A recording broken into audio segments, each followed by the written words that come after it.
अस्सलाम वालेकुम। Lecture 115 start करते हैं जी हम। नाम का ही रिवीजन है ये रिवीजन क्लास नहीं है। इंशाल्लाह इसमें आपको पता है रिवीजन तो खुद ही हो जाएगी।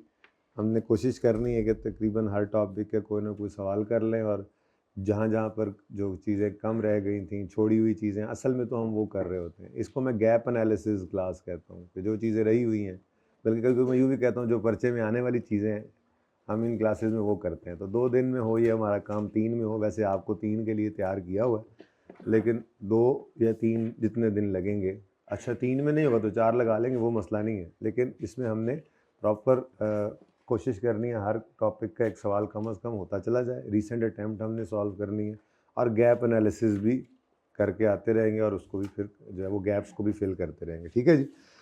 अच्छा, अब शुरू बात वहीं से करेंगे जहाँ पे छोड़ी थी। मैंने आपको क्वेश्चन 4 करना शुरू कराया था और फिर यहीं पे रह गया था। क्योंकि यहाँ पे शुरू हो गया था तो इसको यहीं पे कर लेते हैं, ठीक है। फिर अगला सवाल एक क्वेश्चन 5 इसमें से करवाऊंगा, उसके बाद फिर इसके एमसीक्यूज़ को देख लेते हैं कोई मसला इसमें है या नहीं। फिर रेशोज़ में तो कुछ नहीं छोड़ा था हमने अल्हम्दुलिल्लाह, यानी कि जो सवाल करने वाले मैंने करवा दिए थे। बाकी मैंने आपसे अर्ज़ किया है जो सवाल मैंने करवाए हैं बस वही करने हैं। मैं रिवीजन प्लान में भी वही डालूंगा बैठ के जब आपकी क्लासेस ख़त्म होंगी तो, ठीक है। मोस्टली वही सवाल होते हैं। तो रिसेंट अटैम्प्ट के अंदर रेशो का सवाल है वो भी हो जाएगा एक। उसके बाद फिर देखते हैं, टाइम बचा तो IS 8 की तरफ चले जाएंगे। और बीच में रह जाता है कैश फ्लो। कैश फ्लो का सवाल रिसेंट अटैम्प्ट का मैं शायद ना कराऊँ, आज आपको होमवर्क दूँ और आप फिर मुझसे पूछ लेंगे।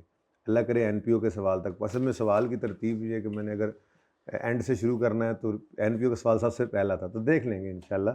बहरहाल प्रॉबेबली NPO का सवाल शायद आज ना हो सके, बाकी कोशिश करेंगे आज कर लें।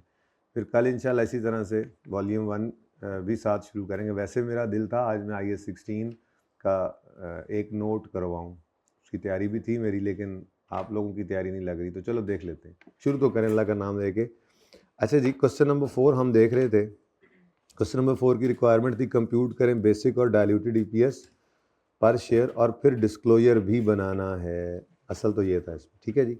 तो सवाल सिंपल था क्योंकि डिस्क्लोजर बनाने थे, तो सिंपल सवाल है जिसमें उसने कहा कि 127.83 क्या है जी हमारा प्रॉफिट आफ्टर टैक्स, और weighted average number of shares भी निकाल कर दे दिए। तो ये दोनों चीज़ें तो आ गई, 127 प्रॉफिट आफ्टर टैक्स और ये weighted average number of ordinary shares.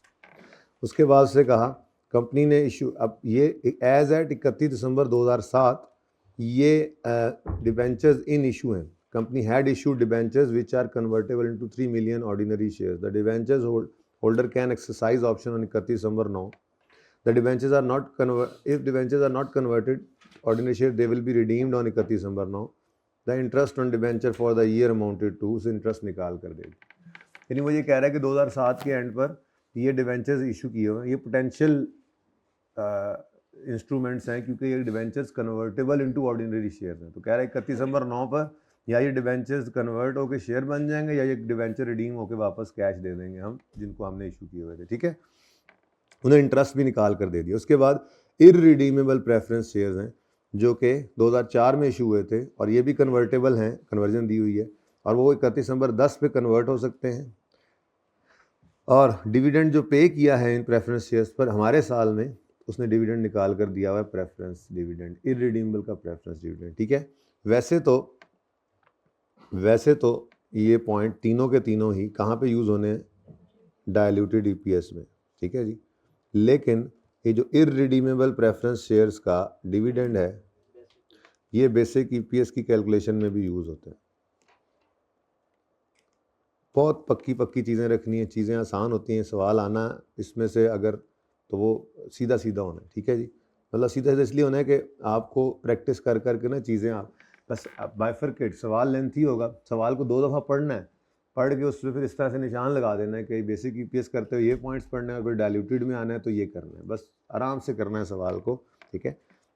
मेरी एक्सपेक्टेशन है कि लास्ट टाइम, अभी हम रिसेंट टाइम देखेंगे ना, तो रिसेंट टाइम को देख कर आपको मेरा वो जो तुक्के हैं वो भी आपको लग रहे होंगे। छोड़ा तो हमने कुछ भी नहीं, ठीक है, लेकिन जिनका शक है मुझे उन पे मेरा जोर ज़्यादा लग रहा है। जहाँ पे कम है भी, वैसे तो कम नहीं रहा, PPE का नोट जो है वो ICAP का बहुत फेवरेट टॉपिक है और वो पिछली बार नहीं आया, ठीक है, तो इसलिए उसकी एक्सपेक्टेशन है। अब ये तो नहीं है कि हमने नोट को कम किया हुआ है, लेकिन एक आधा सवाल और नोट का हो जाएगा, ठीक है, तो थोड़ी सी बातें भी रिवाइज हो जाएंगी। बाकी रिवीजन प्लान में आपको जो सवाल डाल कर दूंगा, आपने सिर्फ वही कर लें, रिवीजन प्लान को फॉलो करना है। ख़ास तौर पे IAS 16 में खुदा ना खास्ता कोई ये ना कर ले कि जैसे हमने IAS 16 किया था वैसे रिवीजन में करें, वो तुक्की नहीं बनती है, वो तो फिर आप सिर्फ IAS 16 करेंगे, ज़रूरत नहीं है ना, वो छोटे छोटे सवाल करने की क्या ज़रूरत है। आपका तो उस वक्त तो एक मतलब बुनियाद बन रही होती है, नोट्स के सवाल होंगे, एक्सट्रैक्ट्स वाले सवाल होंगे, कुछ इस तरह से बड़े बड़े सवाल होंगे, पास पेपर्स ही होंगे, ठीक है। तो जो रिवीजन प्लान में सवाल दूंगा बस वो काफ़ी हैं, वही कीजिएगा, ठीक है। अच्छा जी बेटा, दे दूंगा ना, बोला है दे दूंगा, ठीक है, अभी फारिग होऊंगा तो दूंगा ना। दिन कल इतवार का भी इस पर लगा, 2 क्लासेज हैं CMA R1 में, देखना पड़ता है बैठ के कौन सी चीज़ रह गई, कोई लफ्ज़ रह गया, कोई जुमला रह गया, कोई MCQ रह गया, फिर पास पेपर रिसेंट अटेम्प्ट का देखना होता है। तो जब फारिग हो जाऊंगा इनसे इंशाल्लाह फिर भेज दूंगा, ठीक है। आप लोगों के पास रिवीजन प्लान तो मौजूद है, मैंने आपको कहा था कि इस 95% यही रहना है। सिर्फ तकलीफ़ ये फ़िलहाल हो रही है कि पेज नंबर थोड़ा सा टेंशन होती है ढूंढने में, तो कोई नहीं, पास पेपर्स करें, जिस टॉपिक को भी करें टॉपिक वाइज करें, एक टॉपिक को एक सिटिंग में करें। रिवीजन प्लान आप समझें आपका वही है, बस गल मुक गई, फिर तानू केड़ी लोड़ है, वो मैं अगर तसल्ली के लिए भेजूंगा तो वो मैं भेज दूंगा, कोई बात नहीं, फिर वो देख लेना, ठीक है। तो रिवीजन प्लान आपको देने की ज़रूरत नहीं है, वो आपके पास है, ओके। बस एक टॉपिक को एक सिटिंग में करना है, ये कोशिश करनी है अभी भी, ठीक है। आपको 2 दिन मिले थे तो उम्मीद तो है आपने कोई सारा, तो सारे 2 दिन में नहीं, आज से वॉल्यूम 2 हो जाना था, लेकिन 1-2 टॉपिक्स तो ज़रूर टिका के कर लिए होंगे, वरना आज से यही रूटीन रखें।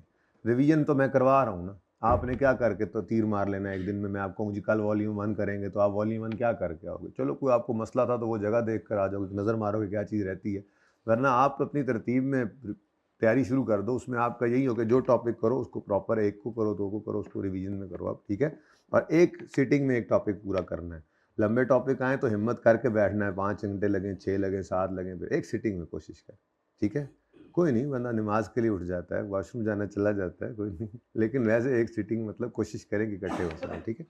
अच्छा जी, company issued options carrying right to acquire 1.5 million ordinary share, मतलब शायद एक ऑप्शन और एक ऑर्डर, मतलब बेसिकली जितने शेयर्स बनते हैं ऑप्शन से वही हम पकड़ा करते हैं, तो उसने 1.5 मिलियन ऑर्डिनरी शेयर्स बताए हैं 31 दिसंबर 7 पर या उसके बाद। स्ट्राइक प्राइस है, स्ट्राइक प्राइस जिस पर हमने ऑप्शन दिया कि वो ख़रीद सकते हैं वो 9.9 है, और 2007 में मार्केट प्राइस 11 थी, यानी कि यहाँ पर भी बोनस एलिमेंट है। चलें, अब ये तीनों पॉइंट्स तो चले गए कहाँ पे, डायलूटेड EPS में। फिलहाल बेसिक EPS निकालते हुए तो सिर्फ 2.45 मिलियन का इररिडीमेबल प्रेफरेंस डिविडेंड था, और यहाँ पे हमने ये EPS निकाल भी ली थी बेसिक, ठीक है। तो पूरा सवाल पड़ा है बेसिक EPS के लिए, तो सिर्फ ये पहला पैरा है, और बेसिक EPS ये जो मैंने येलो किया हुआ है, ठीक है, और बेसिक EPS के लिए आपका इररिडीमेबल प्रेफरेंस डिविडेंड जो उसने खुद निकाल कर दे दिया हुआ है, ठीक है जी, ये तो बेसिक EPS निकल आई। अब डायल्यूटेड EPS का स्टार्टिंग पॉइंट क्या होता है, यही बेसिक EPS। तो सबसे पहले हमने यहां पर लिखा बेसिक EPS और उठाकर लिख लिया इसको, ये डिनोमिनेटर न्यूमिनेटर ऐसे करके भी आगे चलते जाते हैं, लेकिन हम ऐसे नहीं करते, मैंने छोटे सवालों से इसी बुनियाद पे डाला था आपको, ठीक है। बहुत इंपॉर्टेंट टॉपिक है EPS, बता रहा हूँ बार बार जी। 127, हाँ वो बीच में निकाल लिया था 120, ये फ्रैक्शन इसीलिए लिखते हैं ताकि आगे आसानी हो जाए, ठीक है। जब कभी इररिडीमेबल प्रेफरेंस डिविडेंड आए, एक फ्रैक्शन आगे लिख लो ताकि डायल्यूटेड EPS निकालते हुए मिल जाए, नहीं तो भी कोई बात नहीं, वैसे ही लिखा हुआ है तो उसको कैलकुलेटर पे करके माइनस लिख लो, कोई मसला नहीं, तब भी चलेगा, ठीक है। तो 125.38 और डिनोमिनेटर है 85.22, बेसिक EPS है 1.47, ठीक है जी, ₹1.4, बल्कि यूँ लिख देते हैं EPS रुपीज़ पर शेयर,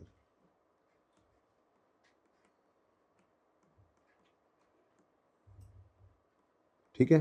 अच्छा, अब 1.47 हम निकाल के जुमे वाले दिन हमने अल्लाह हाफिज़ कर दिया, हफ्ता फिर हम ना मिले, और फिर अब इसके बाद डायल्यूटेड EPS के लिए आपके कन्वर्टेबल इंस्ट्रूमेंट्स ने आना। अब वो एक से ज़्यादा हैं तो आपको रैंकिंग करनी पड़ेगी, तो रैंकिंग वाली वर्किंग में ही हमें न्यूमिनेटर डिनोमिनेटर का चेंज भी मिल जाता है, हमारा काम बन जाता है, ठीक है। तो इंक्रीमेंटल EPS निकालेंगे और इंक्रीमेंटल EPS की बेस पर हमने रैंकिंग कर लेनी है, जो सबसे कम वो सबसे ज़्यादा डायल्यूटिव, जो सबसे कम होगा ठीक है, 0 सबसे ज़्यादा डाइल्यूटिव, फिर उससे ऊपर तो जो लोअर है वो मोस्ट डाइल्यूटिव है। तो इस तरह से हम रैंकिंग करते हैं। अब अपने सवाल के हिसाब से पकड़ें, शुरू रैंकिंग करके हमने वैसे नंबर 1 2 3 कर ही लेना है, ठीक है। इतना आसान सवाल था। किसी ने ट्राई किया हो वैसे पूरा करने की कोशिश? चलो शुक्र है, कुछ अब पढ़ लेना, अब तो पढ़ लें, अब तो एंड हो गया सेशन, अब तो पढ़ना शुरू कर लें जी। तो कंपनी ने जो डिबेंचर्स इशू किए हुए हैं, अब मैं ये ग्रीन मार्कर चला रहा हूँ, ग्रीन हाईलाइटर, ठीक है जी। इसमें मुझे अब चाहिए मेरे डायल्यूटेड ईपीएस के लिए डेटा। तो पहले आते हैं डिबेंचर्स की तरफ। डिबेंचर्स हैं कंपनी इशू के डिबेंचर्स जो कि कन्वर्टेबल हैं इनटू 3 मिलियन ऑर्डिनरी शेयर्स। उसने कहा कन्वर्जन क्यों करते हो, मैं बताता हूँ ना, सुकून मारो कि ये डिबेंचर्स हैं, यानी ज़्यादा आसान भी हो जाए ना सवाल, टेंशन पड़ जाती है, ठीक है। तो डिबेंचर्स जो हैं उनमें वो खुद बता रहा है, ये नहीं कहा उसने कि डिबेंचर्स इतने हैं या इतने मिलियन डिबेंचर्स हैं या इतने मिलियन रुपीज़ के डिबेंचर्स हैं और हर डिबेंचर इज़ कन्वर्टेबल इनटू इतना या हर रुपीज़ ऑफ इतने। सिंपल उसने बताया जी डिबेंचर्स इतने शेयर्स में बदल जाएंगे। लो, असल में इस सवाल के अंदर उसका आईकैप का क्वेश्चन बैंक है ना, तो उसने आईकैप ने डिस्क्लोजर नहीं बनवाया, तो सवाल में डिस्क्लोजर्स बनवाए हुए हैं। तो फोकस डिस्क्लोजर पे था, तो सारा कुछ निकाल के दिया उसने कि डिस्क्लोजर बनाना सीख लो इसमें, ठीक है। तो डिबेंचर्स में डिनोमिनेटर का चेंज क्या आ रहा है जी, 3 मिलियन ऑर्डिनरी शेयर्स, यानी कि डिनोमिनेटर में 3 मिलियन शेयर्स बढ़ जाएंगे, ठीक है।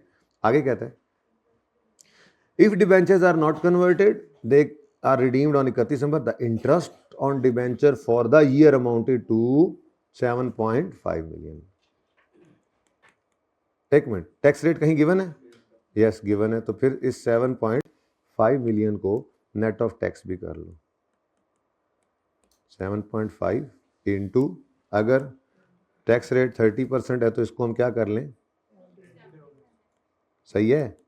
और अगर यही होते अपना इररिडीमेबल प्रेफरेंस, मतलब प्रेफरेंस डिविडेंड होता, रिडीमेबल या रिडीमेबल का प्रेफरेंस डिविडेंड होता, तो जब तक वो कहता ना तब तक हमने क्या कहेगा, क्या कि ये अलाउएबल टैक्स डिडक्शन है। अगर ये कह दिया तो फिर हम प्रेफरेंस डिविडेंड को भी नेट ऑफ करेंगे, नहीं तो हम नहीं करेंगे, यही सिखाया हुआ। कोई नई चीज़ लगे ना तो मुझसे पूछ लेना कि ये आपने नई बात बताई, ज़रा और दोबारा से बताएं, तसल्ली से बताएं, ठीक है। निकलनी कोई नहीं है इंशाल्लाह वैसे। अच्छा, बात एक जहन में आई थी, निकल ही गई।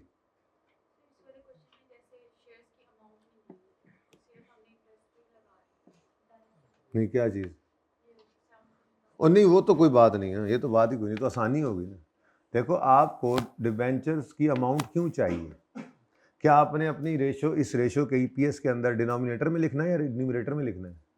कहीं नहीं लिखना, कहीं नहीं लिखना। हमें क्या चाहिए, डिबेंचर। अगर हम बेसिक ईपीएस निकाल रहे हैं तो डिबेंचर्स को कुछ भी नहीं कहना।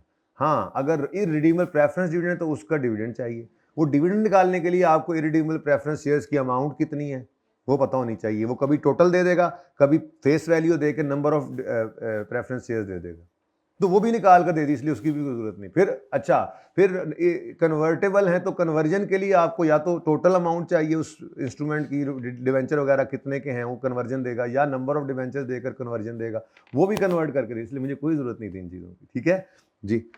कितना जी? 5 पॉइंट, मुझे कोई बात जहन में आई थी, निकल गई, आ जाएगी, कोई नहीं, ऐसी चीज़ें।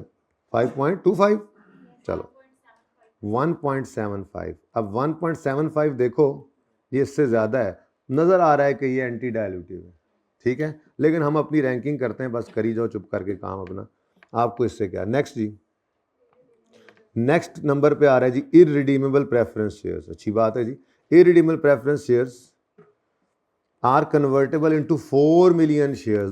दसो यार, मतलब उसने कोई नहीं बताया कि कितने शेयर्स हैं और कैसे कन्वर्ट होने हैं, उसने कहा पकड़ो ये लो, इररिडीमेबल, क्यों लिख देता हूँ, प्रेफरेंस शेयर्स इररिडीमेबल, कितने शेयर्स में कन्वर्ट हो जाएंगे?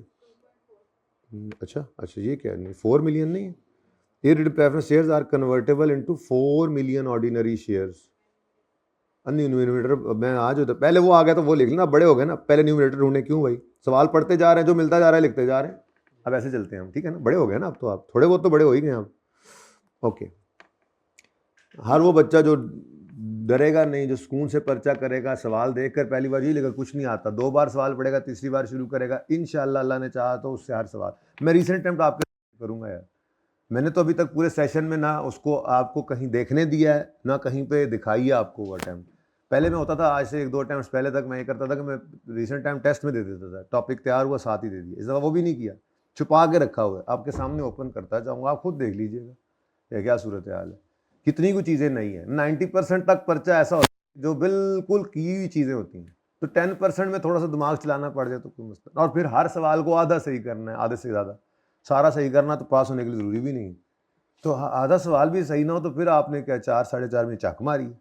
फिर तो आप अपने ऊपर मतलब थोड़ा सा सोच विचार करें ना कि हुआ क्या है। तो सबसे बड़ा मसला सिर्फ यही है कि ओह पेपर है, ओह ओह आई कैप, ओह ओह खाला, ओह ओह घर वाले, ओह अच्छा, ये सारे मसाइल ना साइड में रख के जाया करो, ठीक है। कुछ भी नहीं होगा, सब आपको आता है, ठीक है। तो अभी भी मौका है। कितने बच्चे ये जो बैठे हुए हैं वो कर रहे हैं 1.8 से मल्टीप्लाई कर रहे हैं हर सवाल करते हुए, बाकी भी शुरू कर दें। ये अभी भी मौका में ये आ चुके हैं, आप नहीं आए। और कितने बच्चे ऐसे हैं जो गलत सलत जैसा भी अजम्पशन लेके एक बार सवाल पूरा कर रहे हैं। इनके पास जो अभी नहीं हाथ खड़े हुए ना, ये भी अभी अभी अभी आज से हाथ खड़ा कर, सिर्फ ये काम करना अब आपने, बाकी और कुछ नहीं करना आपको, सब बात सिर्फ ये काम करना है।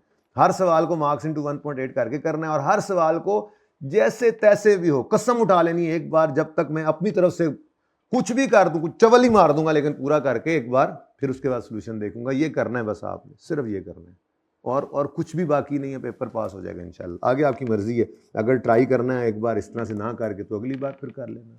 ये भी बेहतर इसी बार मान लो है जी। 4 मिलियन शेयर्स हैं, कन्वर्जन ऑप्शन इज एक्साइजेबल। अच्छा, और वो आगे कहता है कि डिविडेंड पेड, अब उनको भी डिविडेंड दिया इन्होंने, जो वो खुद ही निकाल कर दिया था 2.45। अब चूंकि इसके बारे में उसने नहीं बताया अलाउेबल टैक्स डिडक्शन है, तो ये 2.45 जो है ये हम एज इट इज लिखते हैं, ठीक है। बताइए जी इन, हाँ ये है, वैसे तो ये है अपना डाइल्यूटिव है क्योंकि ये बेसिक ईपीएस से कम है। खैर हमें क्या, last is options. Share options में न्यूमरेटर में बता देता हूँ, मैं भी तो कुछ बताया करूँ, ठीक है। हाँ, डिनोमिनेटर के लिए आपको क्या बताया हुआ है जी, आपने पकड़ना है ऑप्शंस को। कितने ऑप्शंस हैं, 1.5 मिलियन, और डिवाइड करोगे इसको मार्केट वैल्यू से और मल्टीप्लाई करना इन दोनों के डिफरेंस से। कितना आता है जी, 1.1, ठीक है, यही सिखाया था। अच्छा लॉजिक भी है यार, लॉजिक अप्लाई कर लें, कुछ ज़रूरत है, सीख ली थी ना बस, सीख है, सीखा इसलिए जाता है कि ज़हनी तौर पे सुकून आ जाए। कभी ज़िंदगी में किसी को समझाना पड़े, इधर आके बैठे हो मेरी जगह पे और आपके सामने बच्चे बैठे हों, तो आपको समझाने के लिए पता हो, गोली गुली कराने के लिए। पर्चे के लिए तो इसकी ज़रूरत ही कोई नहीं, पर्चे के लिए तो ये गोला काफ़ी है, ठीक है, जो हमने थोड़ा सा याद कर लिया हुआ है। तो ऑप्शन है 1.5 मिलियन, इसको डिवाइड करोगे ₹11 से और मल्टीप्लाई करोगे 1.1 से, ऐसे लिख दूं, ठीक है। अनकंफर्टेबल तो नहीं हो रहा, आपकी तरतीब से हट गई जरा फार्मूले की शक्ल जी। 0.15 और ये 0 मैं बता देता हूँ, कुछ तो मुझे भी करना चाहिए। अब रैंकिंग में नंबर 1, नंबर 2 और नंबर 3, ठीक है जी। तो इस तरतीब में हमने इसको डाइल्यूट करवाना, ओके। चलो तो सबसे पहले ऑप्शंस को ऐड कर लें, अब कुछ भी नहीं बचा। ऑप्शंस 0 और 0.15, 0 और 0.15, लेकिन कभी भी यहाँ पे आपने कैलकुलेशन नहीं करनी, एक स्टेप आगे जाना है। 125.38, 37, 1.469 ही करो ताकि नज़र आए थोड़ा सा डाइल्यूशन होती है, ठीक है। उसके बाद नेक्स्ट इज इररिडीमेबल प्रेफरेंस, तो प्रेफरेंस शेयर्स आ गए इररिडीमेबल। न्यूमरेटर में 2.45 ऐड होगा, डिनोमिनेटर में 4 ऐड होगा जी, टोटल 127.83 जी, 430। अभी भी जा रहा है काम नीचे, अभी भी डाइल्यूशन हो रही है, ठीक है। अब अगले को देखते हैं, उसने क्या मून इरेक्ट किया है, चंद चढ़ाया है जी। तो last is D ventures, convertible D ventures जी बेटा, फिर भी लिख दो, कोई हर्ज है, वैसे एंटी डायल्यूटिव नज़र आ रहा है, असल में तो ये रैंक में तब लिखते हैं जब होता इससे कम ही है, लेकिन फिर भी कम वाले भी तो अक्सर ऐसा हो जाता है कि ये एंटी डायल्यूटिव हो जाते हैं चलते चलते। लेकिन कोई नहीं यार, तरतीब है, अब नवा कम विच में कटाना नवा खोली है, सिंपल बस ऐड करते जाओ। वैसे नज़र आ रहा है ये एंटी डायल्यूटिव है क्योंकि ये बेसिक से ही ऊपर जा रहा है, इंक्रीमेंटल तो ना करें, बिल्कुल यही है बेस, आपने सही सही पहचाना है, ठीक है। लेकिन मैं लिख कर काट दूंगा ज़रा मेरी तसल्ली के, बच्चों को लिए कोई नई चीज़ नहीं, ठीक है। आपके तो बच्चे नहीं ना, मेरे बच्चे हैं ना, बच्चों वालों को पता होता है, बच्चों वालों को पता होता है कि बच्चों के क्या हालात होते हैं। निकी जी गाल तो बच्चे आगे पीछे हो जाने में जी। नहीं 5.25 लिख लूँ पहले, ऐसे ना करें आप ही जी। जी बेटा जी 133.08 92.37 देखा वजन लग गया ना कम, 1.44 ही हुआ है अभी सिर्फ, लेकिन बहरहाल बढ़ गया, ठीक है। तो इसको मैंने कहा जी बस कहानी ख़त्म, 1.44 एग्जैक्ट, ओके। तो मैंने कहा जी बस करो भाई बस करो, ये 70 था असल में, वैसे मैंने कहा था 3 डेसिमल लिख लेना, 470 था, जरा चेक कर लो, 471 है, ठीक है जी 471, चलो ज़रा अच्छा है ना, 3 ज़रा लगे, ठीक है जी। तो हमने कहा हो ये तो भाई फिर बढ़ना शुरू हो गया है, ये तो एंटी डायल्यूटिव है, तो फिर आपकी डायल्यूटेड ईपीएस ये पड़ी है 1.43, ठीक है जी। अब इसी का डिस्क्लोजर बनाने, ऊपर नाम नूम लिख लेना, वास्ता जो है देख लो, AAZ limited notes to the financial statement, सिर्फ नोट्स बना रहे हैं, एक्सट्रैक्ट्स। उसने क्या कहा है, डिस्क्लोजर बनाओ, तो मुझे प्रेजेंटेशन की ज़रूरत नहीं है, चलो इसीलिए मैं साइड पे करके प्रेजेंटेशन कर देता हूँ कि स्टेटमेंट ऑफ कंप्रीहेंसिव इनकम होती है, ठीक है, जिसके अंदर PNL भी होता है और OCI भी होता है। तो मैं फ़िलहाल सिर्फ जो है ना इसको ये लिखने की बजाय लिख देता हूँ PNL। अगर आपका एक ही सफ़े PNL और OCI है तो उसी के एंड पर आ जाएगा, बताया था आपको। लेकिन अभी थेरी भी देखेंगे जाकर, इस चैप्टर की जो पढ़ने से रहती है ना, वो एक दफ़ा जब देखेंगे तो ये बात वहाँ पे आ जाएगी, ठीक है। सब कुछ कर लिया, बस वहाँ से देखना, ठीक है। PNL में आपका सेल से कहानी शुरू होती है और पैट तक आ जाती है कहानी। तो प्रॉफिट आफ्टर टैक्स के नीचे आपको ये EPS लिखा हुआ मिलता है, ये ज़रूरत नहीं है क्योंकि उसने अगर वो ये कहे ना रेलेवेंट एक्सट्रैक्ट्स बनाओ और डिस्क्लोजर बनाओ, तो फिर एक्सट्रैक्ट्स में ये आता है, तीर लगाने की भी जरूरत नहीं हो, तो फिर सिर्फ PNL लिख कर लिख देंगे, लेकिन तीर मैं इसलिए लगाता हूँ कि आपके दिमाग में वो पिक्चर रहे, ठीक है। तो यहाँ पर बेसिक EPS नोट नंबर कोई ऐसे ही कर देंगे, हम नोट नंबर 9 कर देते हैं, ठीक है जी, नोट नंबर बाद में डाल देते हैं। बेसिक EPS कितनी आ रही है जी, बेसिक EPS 1.471, ठीक है जी। आप लिख लेना रुपीज़ पर शेयर वगैरह, और डायल्यूटेड EPS ये भी नोट का रेफरेंस देंगे 1. लो, ठीक है। अब इनकी तफसीलात जो होती हैं वो असल में अब नोट्स में है, वर्किंग तो है नहीं, तो ये रिक्वायर्ड नहीं है। रेलेवेंट एक्सट्रैक्ट्स अगर कहेगा तो वो सिर्फ ये होगा, ठीक है ना, पर ये रिक्वायर्ड नहीं है। मेरा तो सवाल की रिक्वायरमेंट क्या है, तो पूरी कहानी लिखनी है ऐसे, AAZ notes to the financial statements, ऐसे AAZ limited PNL for the year ended, ठीक है ना। तो मैं सिर्फ डायरेक्ट नोट्स लिख कर शुरू कर रहा हूँ, इजाज़त है। चल, तो नोट्स में notes to the financial statements हैं, इनमें मैं डिस्क्लोजर दे रहा हूँ, क्योंकि उसने क्या कहा था, कैलकुलेट करो, ज़रा पढ़ लो रिक्वायरमेंट दोबारा, compute basic and prepare disclosure in notes in accordance with I30। Comparatives are not required, बड़ी मेहरबानी। तो नोट नंबर मैं 9 कर देता हूँ, और इसका मैंने क्या नाम रखा था, अर्निंग्स पर शेयर रखा था हमने, इसका अर्निंग्स पर शेयर, इसी में दोनों आ गए थे, ऐसे ही है ना। अच्छा, अब ये देखो ना, मैं आपसे पूछा क्या रखा था, हो सकता है पिछली बार ये ना रखा हो, मतलब इस तरह से किया हो कि 9 में बेसिक अर्निंग कर दी हो, फिर 10 बना के डायल्यूटेड अर्निंग, कोई इस पर पाबंदी थोड़ी है, पर ये करना है, ठीक है। तो अर्निंग्स पर शेयर में 9.1 में बेसिक अर्निंग्स पर शेयर निकाल लेते हैं, मैं बेसिक EPS लिख रहा हूँ। अच्छा, अब बेसिक EPS कैसे निकलती है जी, अर्निंग्स, और मैंने जो लिखे थे अल्फाज, काश के वो आप कोई ओपन कर लेना, उनमें से कोई नोट, और मुझे वही लिखवाएं, मेरी ख्वाहिश है, वरना बेटा अर्निंग्स जो भी लिख लोगे वो पूरे नंबर मिलेंगे, लेकिन मैं चाह रहा हूँ रिपीट, नया काम हो, रिपीट करें। अर्निंग्स और weighted average number of shares, ऐसे ही है, नंबर ऑफ शेयर्स भी लिखो तो काम चलेगा।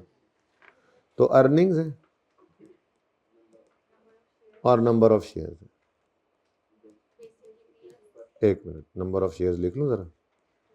अब अर्निंग्स कितनी, अब वर्किंग आपके सामने, अर्निंग्स है 125.38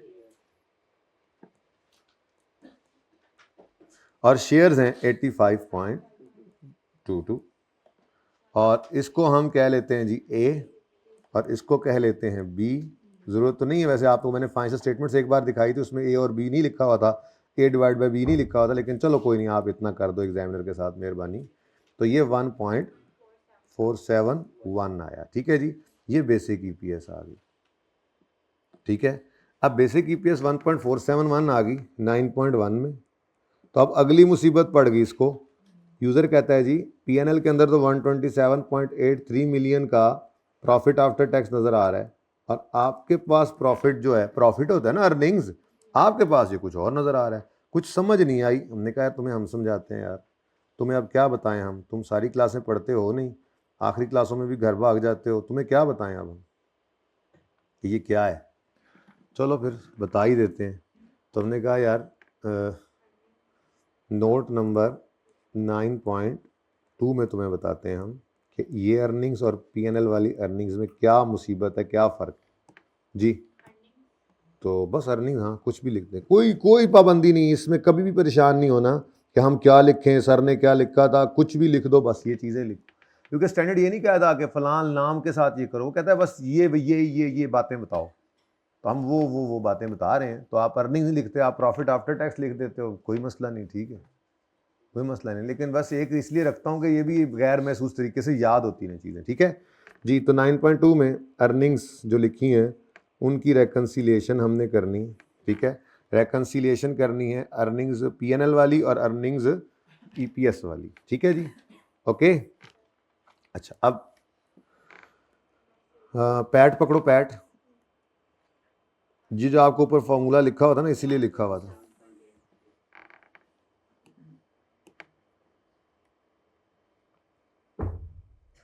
तो क्या लिखा था, पैट ही लिखा था हमने, अर्निंग्स लिखा हुआ है नहीं, आपको क्या लिखवाया था सवाल, जब लिखवाया था पैट लिखवाया था, कोई नहीं, आप सोल्यूशन तो नहीं देख रहे, सोल्यूशन ना देख, अपना सोल्यूशन देखें, जो कोई मैंने आपको डिस्क्लोजर बनवाया था, कहते हो तो मैं ओपन कर, कोई बात नहीं, दोनों सही हैं, अब पैट लिखो, मेरा दिल है पैट लिखो, ठीक है, क्योंकि एक बार जो किया था वही दोबारा लिखा जाए, थोड़ा सा ऐसे ही ज़रा वो थोड़ा सा याद हो जाए, ताकि पेपर में फिर ये ना सोचना पड़े क्या लिखें जी। पैट कितना है, 127.83, अच्छा जी, और इसमें से जी हमने लेस किया है इररिडीमेबल प्रेफरेंस डिविडेंड,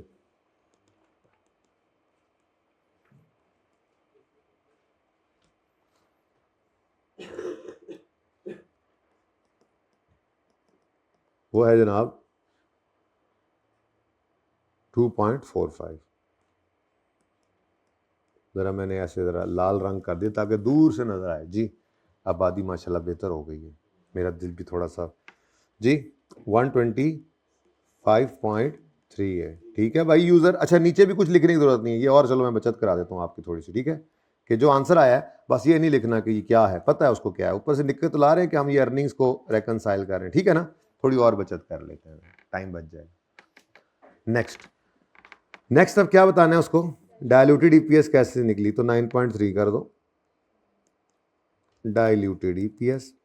अब डायल्यूटेड ईपीएस के लिए आपकी वर्किंग हुई पड़ी है, मैंने working start of the topic ही इसीलिए इस तरतीब पे रखी थी कि इसी तरतीब पे नोट भी बन जाता है एंड पे जाके, कोई नई चीज़ नहीं आती, ठीक है ना। तो अब डायल्यूटेड ईपीएस किधर है, हमारी वर्किंग है ना, ये वर्किंग है, ये पड़ी है, तो न्यूमरेटर 127.83 है, डिनोमिनेटर 89.37 है, ठीक है, यही लिख दो, आंसर आ गया। फिर उसको नई मुसीबत पड़ जाएगी कि अभी तुमने 125 बोला था, अभी 127 हो गया, समझ नहीं आ रही, मैंने कहा फिर बताएंगे। फिर वो कहता है अभी तुमने जो है वो शेयर ऊपर 85 बोले थे, अभी जो है वो 89 हो गए, पीछे चक्कर क्या है वो बताएंगे उसको। तो 2 नोट्स और, बेसिकली 3 डिस्क्लोजर और बन जाएंगे, एक यानी कि बेसिक ईपीएस के 2 बनेंगे, एक बेसिक ईपीएस कैसे निकले, दूसरा अर्निंग्स, तीसरा कोई नहीं इसका बनता। और डायलूटेड ईपीएस के 3 बनेंगे। एक बेसिक ईपीएस, वो डायलूटेड ईपीएस का फॉर्मूला जो लगाया था बेसिकली वो दिखाएंगे। फिर अर्निंग्स, बेसिक और डायलूटेड वाली अर्निंग्स को रेकनसाइल कराएंगे, बेसिक और डायलूटेड वाले शेयर्स को, न्यूमरेटर डिनोमिनेटर को रेकनसाइल कराने। तो टोटल क्या बन गए? 5 डिस्क्लोजर में। ठीक है, तो डायलूटेड ईपीएस में भी अर्निंग्स लेंगे और नंबर ऑफ शेयर्स लेंगे। ठीक है जी। अर्निंग्स वर्किंग से चाहती मारो 127.83, अजीब ही है, ऊपर ऐड नीचे लेस, ये वाला चक्कर हो रहा था। खैर चलो छोड़ो, 127.83 और नंबर ऑफ शेयर्स 89.37 कर दो। फिर उसी तरह से ए और बी, और यहाँ पे ए डिवाइडेड बाय बी करके आंसर बताओ। 1.43, एग्जैक्ट 43 था। हाँ 0 था ना, ठीक है चलो 0 इसलिए लिख दो, ज़रा थोड़ा सा, हाँ ज़रा थोड़ा सा 430 करने की जरूरत नहीं, पर्चे में ना लिखना 0।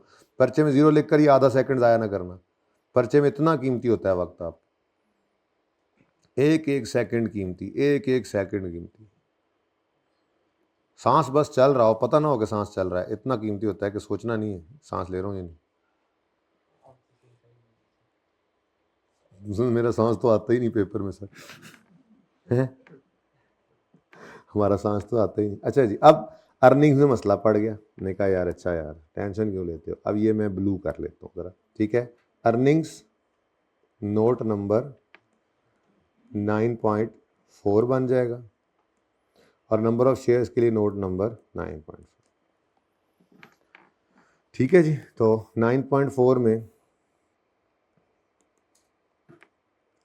रेकन्सिलिएशन, बस लिखो रेकन्सिलिएशन, नीचे पता लग जाएगा किसकी बना रहे हो, ऐसे अंग्रेजियां लिख के टाइम ज़ाया ना करो। रेकन्सिलिएशन, हम रेकन्सिलिएशन बना रहे हैं जी ऑफ बेसिक ईपीएस अर्निंग और डेट, तो ऊपर बस लिखो रेकन्सिलिएशन। ठीक है, इकट्ठी में इसलिए नहीं बनवा रहा दोनों की कि फिर काबू से बाहर निकल जाती है, इसलिए सुकून मारो, अलग अलग ही करो। ठीक है जी, तो अर्निंग्स फॉर बेसिक ईपीएस,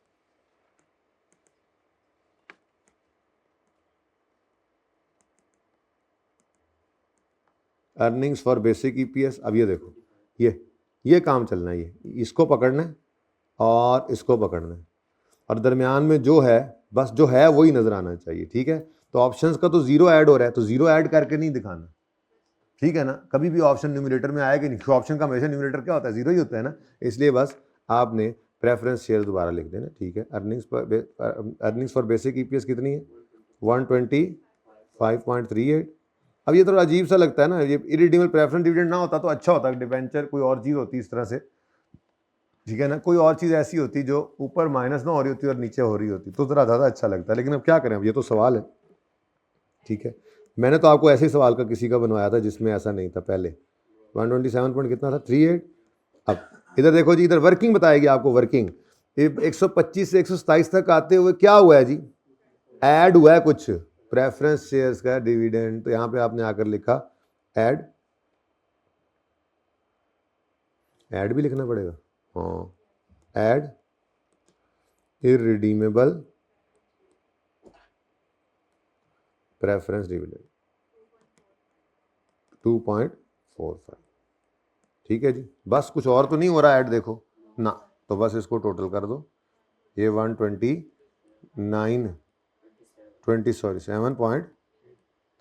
ठीक है जी, 83 कर लो जी।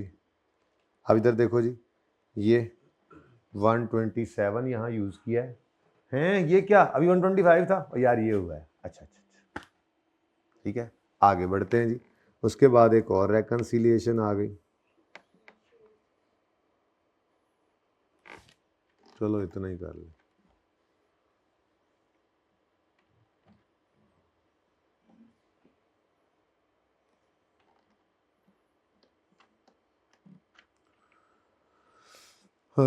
चल यार हूँ चल पे यार, गुस्सा छड़ दे यार गुस्सा। अच्छा जी, अब 9.5 में आपने फिर एक रेकन्सिलिएशन बनानी है, इसमें ज़्यादा आइटम्स आते हैं ऊपर वाली की निस्बत। ठीक है, नॉर्मली तो रेकन्सिलिएशन अब बनानी है आपने ईपीएस बेसिक वाले शेयर्स की, तो number of shares for basic EPS ठीक है जी, कितने हैं नंबर ऑफ शेयर्स और बेसिक ईपीएस 85 पॉइंट। यहाँ से ना देखो, यहाँ से देखो, ये बेसिकली आपने फिर ये करना है अब, तो 85.22 लिखना है प्लस ऑप्शन 0.15 प्लस। कितना आसान काम है, आज तक आया नहीं, सिलेबस में है, तो हो सकता है वो बड़ा सवाल दे जिसमें डिस्क्लोजर भी बनवा ले। इस दफ़ा बड़ा सवाल दे और उसमें बेसिक ईपीएस में भी खपाया आपको, मतलब वो सारा कुछ जो आप करके आए थे, ऑप्शंस वगैरह, वो bonus shares, right issue, consolidation split, वो काम करके आपने बेसिक ईपीएस अलग सीखी थी 4-5 दिन, फिर डायरेक्ट अलग सीखी थी। इसी तरह बेसिक भी करे, डायरेक्ट भी इकट्ठा करे और नोट भी मांग ले। नोट तक जाए, कभी कभी डर लगता है कि चला भी जाए, लेकिन शायद ना भी जाए। बहरहाल आपको इससे क्या, जाए या ना जाए, आप तो तैयार है ना इंशाल्लाह, ठीक है। लेकिन बहुत इंपॉर्टेंट हॉट फेवरेट टॉपिक्स में ये हैं टॉपिक्स, ठीक है जी। एनपीओ हो गया, ईपीएस हो गया, ये आखिरी क्लास में ये वसीयतें चल रही होती हैं। IAS 16 हो गया, खूब तवज्जो दीजिएगा। फिर कुछ मस्ट अपीयर होते ही हैं, शॉर्ट क्वेश्चन में आ जाते हैं, जैसे करेक्शन ऑफ एरर का सवाल होता है, वो हो सकता है अलग, वैसे करता ही आ रहा है हर दफ़ा, लेकिन हो सकता है अलग ना करे, IAS 8 में मिक्स कर ले। IAS 8 का सवाल हो गया, बोरिंग कॉस्ट का हो गया, गवर्नमेंट ग्रांट का हो गया, ये सवाल आने वाले सवाल है। रेशोज़ का भी आप देखेंगे, लहीम शहीम सवाल चूँकि आ चुका है इस अटैम्प्ट में, तो शायद शॉर्ट क्वेश्चंस में वो पूछ लें, MCQs में पूछ लें, लेकिन ज़्यादा चांसेस जो है वो इसके अब नहीं है लॉन्ग क्वेश्चन। बाकी तो अब देखें तो तुक्के होते हैं, अगर इससे हट के भी आएगा तो हमने कुछ छोड़ा हुआ है ना, छोड़ा हुआ, ठीक है। तो जो आएगा इंशाल्लाह, बस वो जिस पे मुझे शक है उसकी प्रैक्टिस मैंने ड्यूरिंग सेशन भी ज़्यादा करा दी हुई, उसकी प्रैक्टिस में ही मैं यहाँ पर भी आपको थोड़ा सा और रवा करके भेजूँगा। आप भी बस ऐसे ही जो करवाया वही करना है, उससे अलावा अपनी तरफ से कुछ छोड़ोगे, जो छोड़ोगे इंशाल्लाह वो ज़रूर आएगा इंशाल्लाह, ठीक है। Number of shares for basic EPS 85.22 add options कितने जी, 0.15 ऐड क्या हो रहा है, ऐड प्रेफरेंस शेयर्स इररिडीमेबल वाले, यहाँ पे भी ऐसे ही लिख देना, अच्छा लगेगा। प्रेफरेंस डिविडेंड इधर आया, तो प्रेफरेंस डिविडेंड इररिडीमेबल वाला, ठीक है जी। कितना, 4, लो जी, कहानी ख़त्म। ये सवाल इसलिए करवाया कि डिस्क्लोजर का सवाल है कोई नहीं, अब तक आए भी कोई नहीं, आने को आ तो सकते हैं। 4.00 ऐसा सोना लगता है ज़रा, इसलिए 4.00 लिखा है। आप नहीं लिखना पर्चे में जी, चलो जी, कहानी ख़त्म। लो जी, ये है आपका डिस्क्लोजर। तो प्रेजेंटेशन भी मैंने साथ ही कर दी कि कोई ये ना कि प्रेजेंटेशन क्या होती है, प्रेजेंटेशन का आपको पता होना चाहिए। यार इसको तो ऊपर ना ले जाएंगे फाइनेंशियल स्टेटमेंट, एक मिनट खलो जा, अड़ंगी ना दिया कर। लेट मी हो वेला फ्रॉम अदर थिंग्स। क्या तस्वीर नहीं बनवानी यार तुहाडे कोलों, सबर कर जाओ ज़रा। ये ना मैंने ज़रा ऐसे करके इसलिए रख दिया कि ज़रा आपको थोड़ा सा आइडिया हो कि ऐसे फाइनेंशियल स्टेटमेंट चल रही होती हैं, ठीक है जी।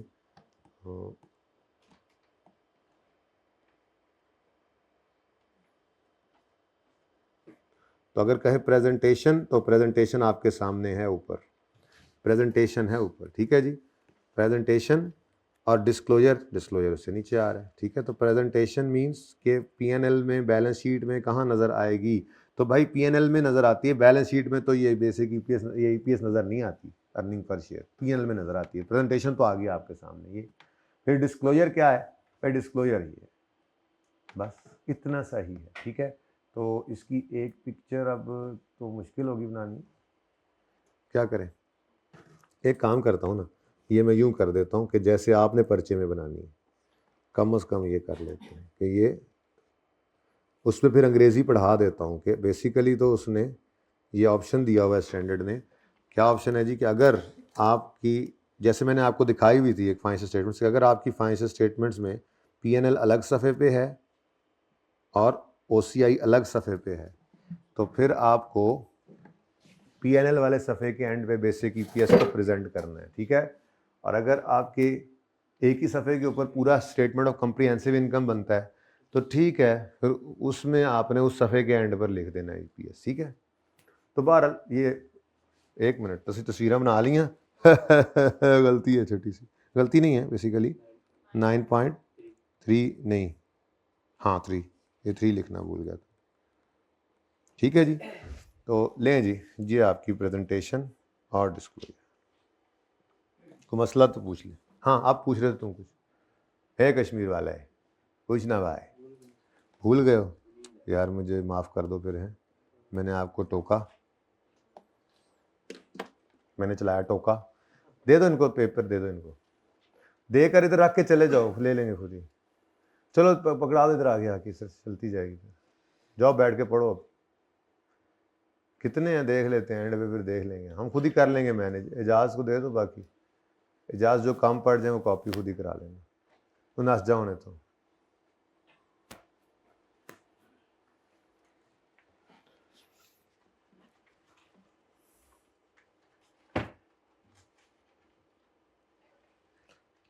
हाँ जी सही है, और भाई सही है बोलो।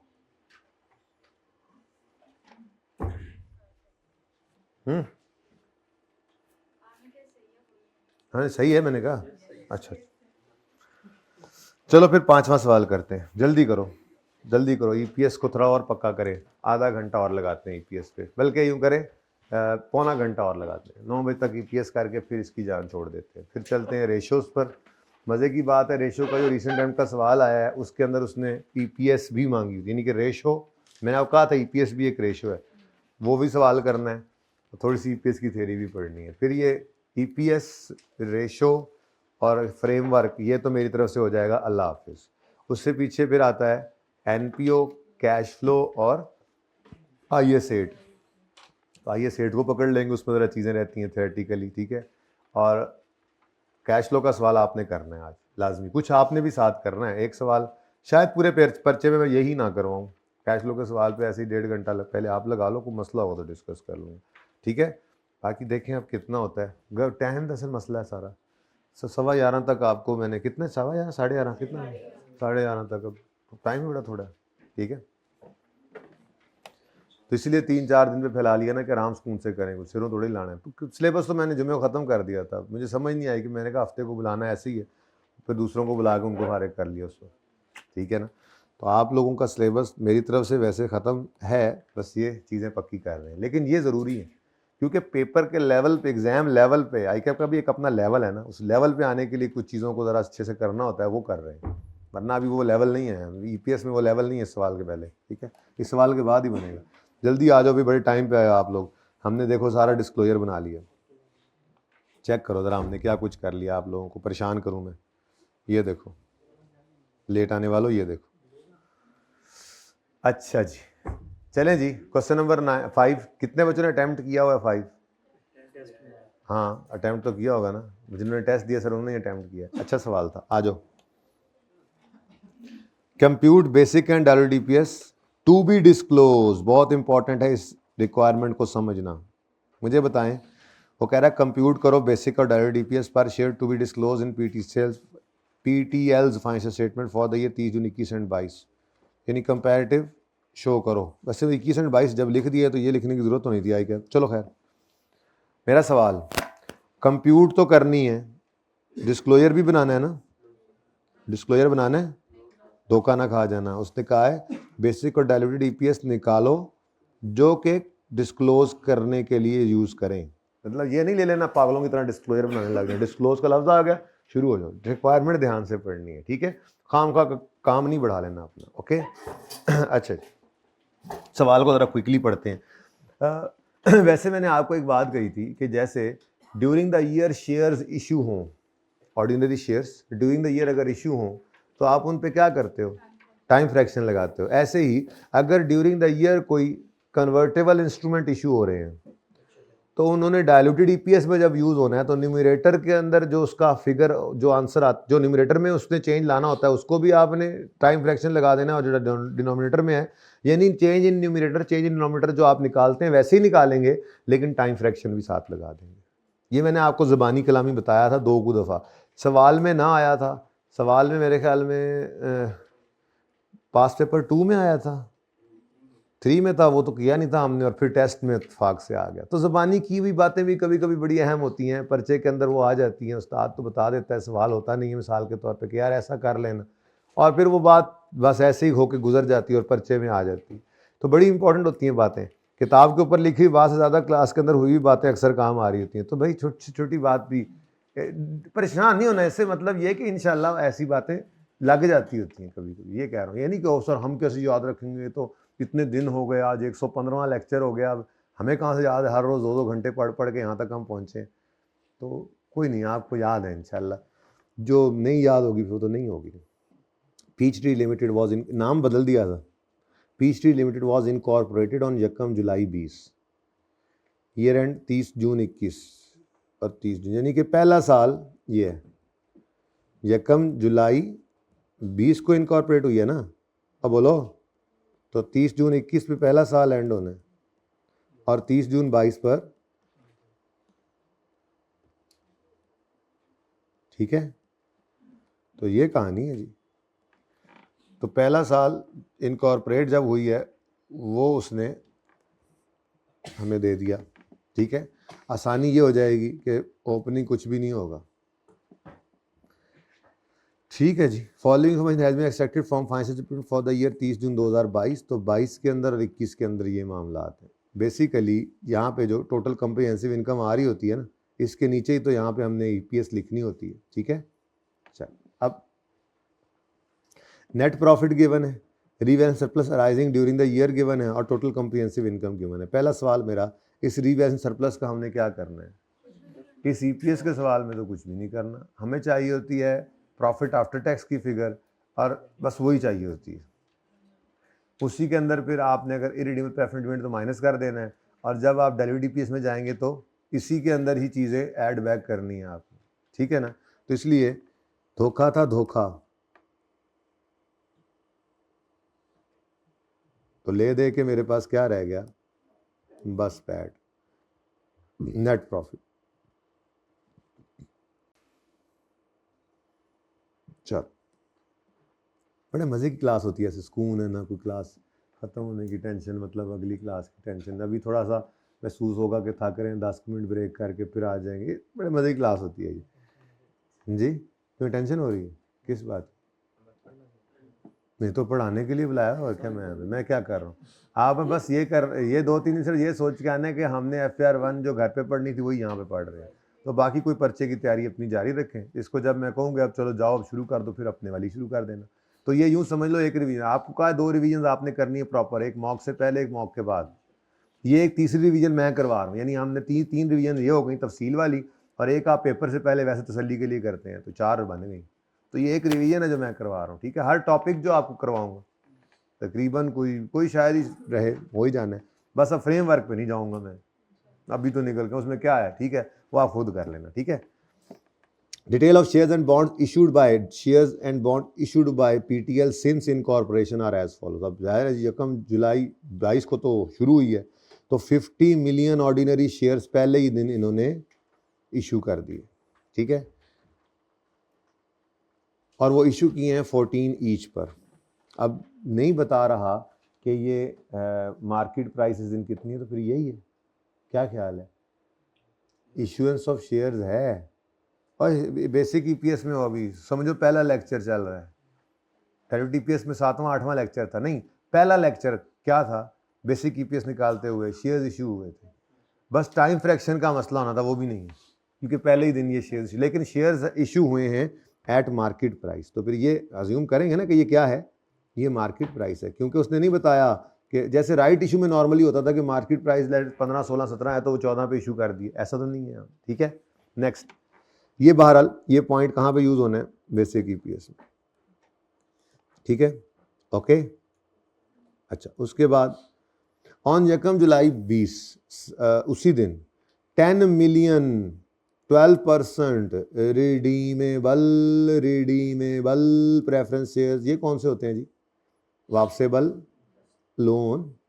तो ये तो बेसिक ईपीएस में तो नहीं आएंगे। आगे वो कहता है having par value of 50 were issued at 64, ठीक है। Each preference share is convertible है, इस वजह से डाइल्यूटेड में हम इनको लेंगे।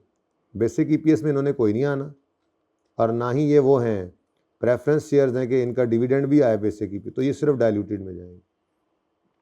ऑन यकम फरवरी 21, ये मैंने इसलिए लिख दिया था, यकम फरवरी 21 जो है ना वो यहाँ कहीं आएगा, यहाँ कहीं, यहाँ कहीं, ये ठीक है ना, ऐसा ही है। तो पहले साल में ही काम चल रहा है। तो यहाँ पे यकम फरवरी 21 में क्या हुआ है, further 20 million shares ordinary shares having par value over issued at prevailing market, तो ये उसने खुद ही कह दिया मार्केट रेट है तो मार्केट ही है। तो ये कहाँ जाएगा, बेसिक ईपीएस में, बेसिक ईपीएस में, यानी कि आपको सारे काम इकट्ठे करवाएगा। ये जब weighted average number of shares निकाल लेते हैं उसकी कैलकुलेशन में आएगा, ठीक है। ऑन यकम अक्टूबर 21, अब ये कहाँ चला जाएगा भाई, यकम अक्टूबर कहाँ पे पड़ा होगा भाई, यकम अक्टूबर ये पड़ा होगा, ये अगले साल में चलेगी कहानी, ठीक है जी।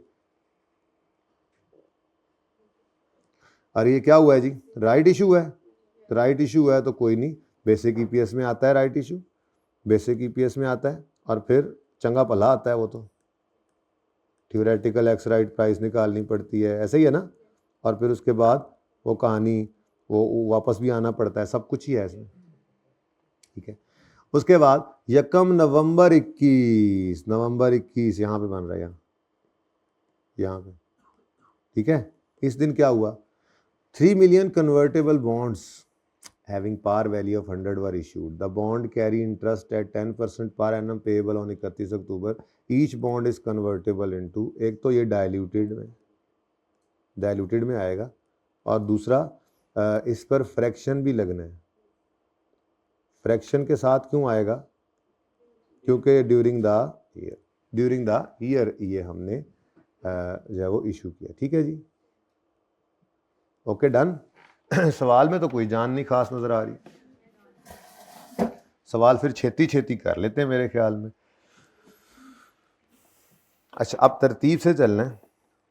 हालांकि ये जो है ना, ये 21 में ये राइट इशू आ रहा है, यहाँ पर ये राइट इशू है ना जी, बोलो, ये सॉरी 22 वाले साल में राइट इशू है कि नहीं है।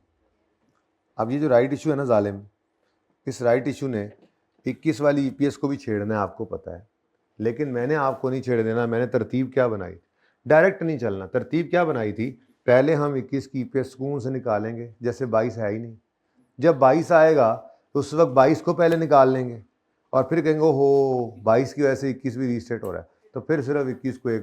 लेकिन मसला ये इस सवाल के अंदर था कि बेसिक और डायल्यूटेड दोनों थी, तो दोनों को रीस्टेट करना भी एक काम था, ठीक है। सुकून से करना है, कोई जल्दी है नहीं आज हमें वैसे भी। तो 30 जून 2021 को पहले पकड़ते हैं, इसमें बेसिक ईपीएस हम निकाल लेते हैं और डायल्यूटेड ईपीएस भी निकाल लेते हैं, ठीक है। शुरू करें काम जी, बिस्मिल्लाह। उधर वर्किंग को करनी पड़ी तो कर लेंगे। क्वेश्चन बैंक का क्वेश्चन नंबर 5 है, पेज नंबर 640। तो बेसिक ईपीएस में निकाल रहा हूं for the year ended 30 June 21, ठीक है जी।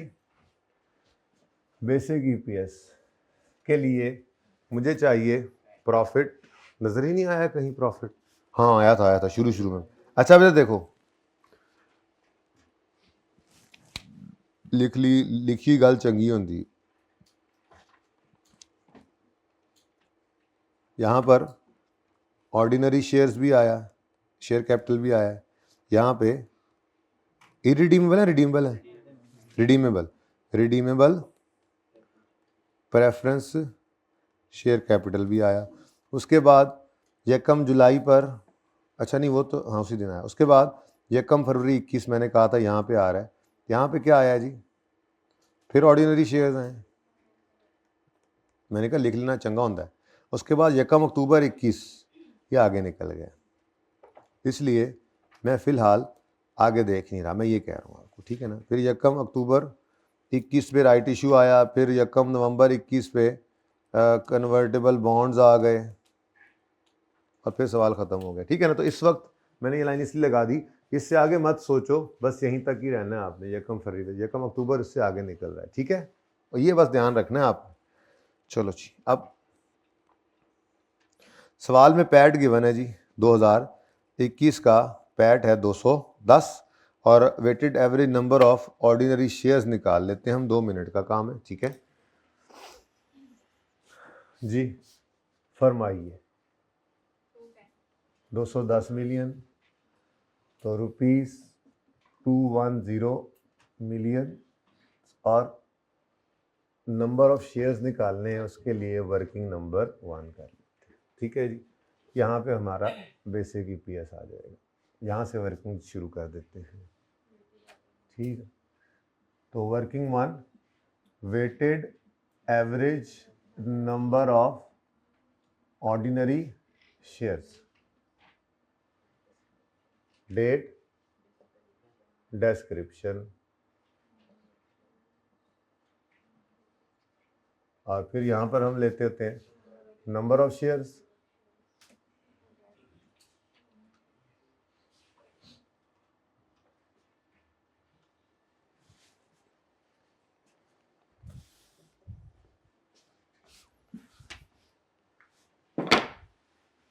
जागदे हो? Yes sir. जागदे रहना, साढ़े रहना रहना जी। Number of shares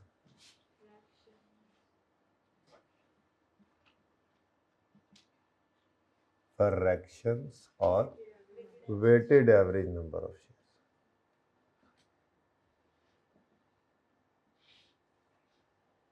shares. अब मुझे बताओ जी, किस दिन या कब जुलाई 20 पे काम शुरू हुआ है? ओपनिंग कोई भी नहीं था, लिख के क्यों लाइन जाया करूं, मेरे पास जरा बोर्ड पे जगह तंग, काम बहुत ज़्यादा है सवाल में। तो 1 जुलाई पर मार्केट प्राइस पर शेयर्स इशू हुए। On 1 July 50 million shares, 50 million number of shares were issued. 50 million, ये शेयर्स नंबर क्वांटिटी है या रुपीज़ है? क्वांटिटी है। 50 मिलियन शेयर्स, 10 पार वैल्यू है और 14 के बिके हैं। चुप है तो 14 इज द मार्केट प्राइस, ठीक है। वो कह देता वर इशूड एट पार, तो मैं कहता ठीक है, इसका मतलब इसकी मार्केट प्राइस ही पार थी, ठीक है। तो पार वैल्यू पे, ठीक है, 14 रुपये पर। हमें 14 से कुछ लेना नहीं, 10 से कुछ लेना नहीं, 50 मिलियन शेयर्स हमें मिल गए, नंबर ऑफ शेयर्स। यहाँ पे मैंने आकर लिखा कि क्या लिखा करते थे इस पर, shares issued at market price. हाँ ठीक, तो shares issued at market price, क्योंकि मार्केट प्राइस वाले शेयर्स में कोई बोनस एलिमेंट नहीं होता था, बड़ा सुकून था, बस इस पे टाइम फ्रैक्शन लगता था, ठीक है, सही है जी। कितने? 50 मिलियन। उसके बाद काम बहुत आसान है, बस प्रैक्टिस कर रहा हूँ, लंबा इसलिए कर रहा हूँ इसको, इतने लस्से से चला रहा हूँ, पहले इतने सवाल किए, आज भी पकड़ लिया इसको। ये थोड़ा सा आपके सामने क्लास के अंदर 3-4 बार एक बात गुजरे ना, होने के बाद भी, तो आप उस पर कंफर्टेबल हो जाते हो। भाई पर्चा इसी सिलेबस, गिवन सिलेबस में से आना है। और मैं ये नहीं कहता, को दावा तो नहीं करना चाहिए ना कि नहीं ऐसा हो नहीं सकता कि 1-2 एडजस्टमेंट्स बाहर हो भी सकती हैं, वो जाएँ भाड़ में, वो हमें उससे क्या, हम जो आता है हम वो करेंगे, हम अपने 70-80% नंबर लेके साइड पे हो जाएंगे, हमारी तरफ से जो मर्जी हो जाए। तो चेंज होता है, थोड़ा बहुत होता रहे, कोई मसला नहीं, 1-2 एडजस्टमेंट्स तो आती हैं बरकत के लिए, जिसमें परेशानी हो, आपने उससे परेशान नहीं होना। तो ये चीज़ें जो है, ये टॉपिक तैयार होने का मतलब ये होता है कि रिकरिंग नेचर की एडजस्टमेंट्स में बच्चा वो कभी भी फेल नहीं होता जो अजीब सी एडजस्टमेंट किसी सवाल में आ जाए तो उससे ना हो। बच्चा वो फेल होता है जो रूटीन में आने वाली एडजस्टमेंट्स को ना कर पाए, उसको देखकर। मुझसे क्या मसला है जी, हर सवाल 70% नंबर ले लो हर सवाल में से, तो टोटल कितने बनेंगे? 40%। अगर हर सवाल आप करो, हर सवाल में 70% नंबर लो, तो क्या टोटल एग्रीगेट 40% होगा? नहीं ना होगा। सादी सी बात है। ICAS से जब आज 2-3 साल पहले मीटिंग्स जब पेपर्स की बात करते तो कहते हैं बच्चे को ये समझ ही नहीं आती है कि हर सवाल आधा सही कर लूँ, आधा सही कर लूँ तो पास हो जाऊँगा। सिलेक्टिव स्टडी सबसे बड़ा मसला नज़र आता है, और पेपर में अटैम्प्ट ना करना, डर जाना। जब सब पढ़ा हुआ है तो भाई अटैम्प्ट करो, ट्राई करो। चले खैर, ऑन 1 जुलाई, इधर देखें, 1 जुलाई पर डायलूटेड EPS, छोड़ो इसको साइड पे करो, ऐसे ही है ना, डायलूटेड EPS में जाएगा ना कि नहीं? इररिडीमेबल प्रेफरेंस शेयर्स हैं, मैं ऑर्डिनरी शेयर्स निकाल रहा हूँ, ठीक है। तो रिडीमेबल, वो तो अच्छा रिडीमेबल है, जान छूट गई, आई लाइबिलिटी। आगे बढ़ो, बेसिक EPS 1 फरवरी पे 20 मिलियन शेयर्स हैं, और फिर ये किस पर हैं? बेहतरीन हो गया, किस दिन जी? 1 फरवरी 2021 पर shares issued at market price. लेकिन इधर कुछ लिखने से पहले याद होगा आप, हम हाँ जुलाई, अगस्त, सितंबर, अक्टूबर, नवंबर, दिसंबर, जनवरी 7, ठीक है जी। तो 7/12 12। अब यहाँ पे लिखो कितने, देख लें कितने, 20 मिलियन शेयर, यानी कि खुद ही उसने शेयर निकाल कर दे दिया। आसान आसान सवाल होते हैं। 20। अब पर्चे के अंदर से टेस्ट के अंदर शायद आपको इसने तंग किया हो, तंग करना नहीं चाहिए था, मतलब करना जिनको किया था उनको कह रहा हूँ जी। अब इसके बाद कुछ भी नहीं हुआ, इधर देखो, इसके बाद तो आपका 2021 ख़त्म ही हो गया, आगे तो 2022 का साल शुरू हो गया, ठीक है।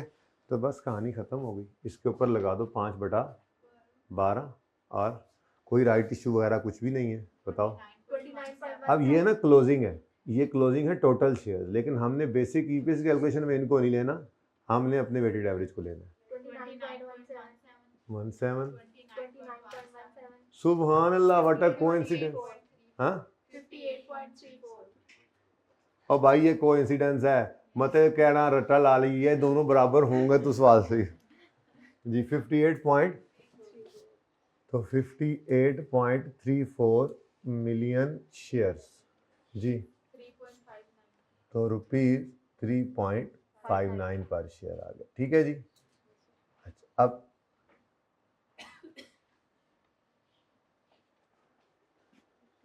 डाइल्यूटेड ईपीएस निकाल लें जी।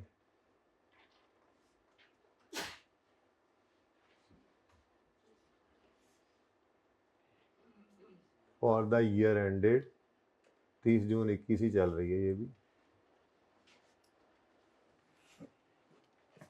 तो इसके लिए थोड़ा सा हमें फॉर्मेट बनाना पड़ता है ज़रा जी। न्यूमरेटर आएगा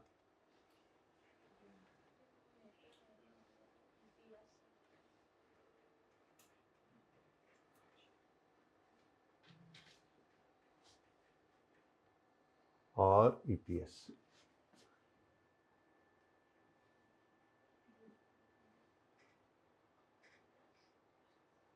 हाँ ठीक है ठीक है ठीक है, क्या बातें कर रहे हो आपस में। अच्छा जी, न्यूमरेटर, डिनोमिनेटर और ईपीएस, ठीक है जी।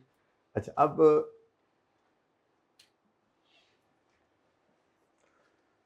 पहले इसमें सबसे आपका स्टेप क्या होता है, बेसिक ईपीएस का लिखना, तो फटाफट लिख लेते हैं जी। 210 और 58.34 और 3.59, ठीक है जी, ₹3.59।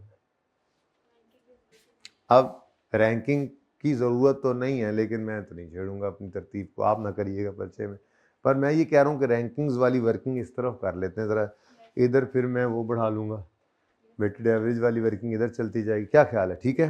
तो रैंकिंग करते होते थे, मुझे पता है आपको इस सवाल में तकलीफ हो रही है रैंकिंग करते हो, पर मैं करूँगा फिर भी।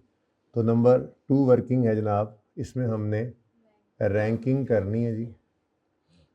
तो मुझे यहाँ पर change in numerator, change in denominator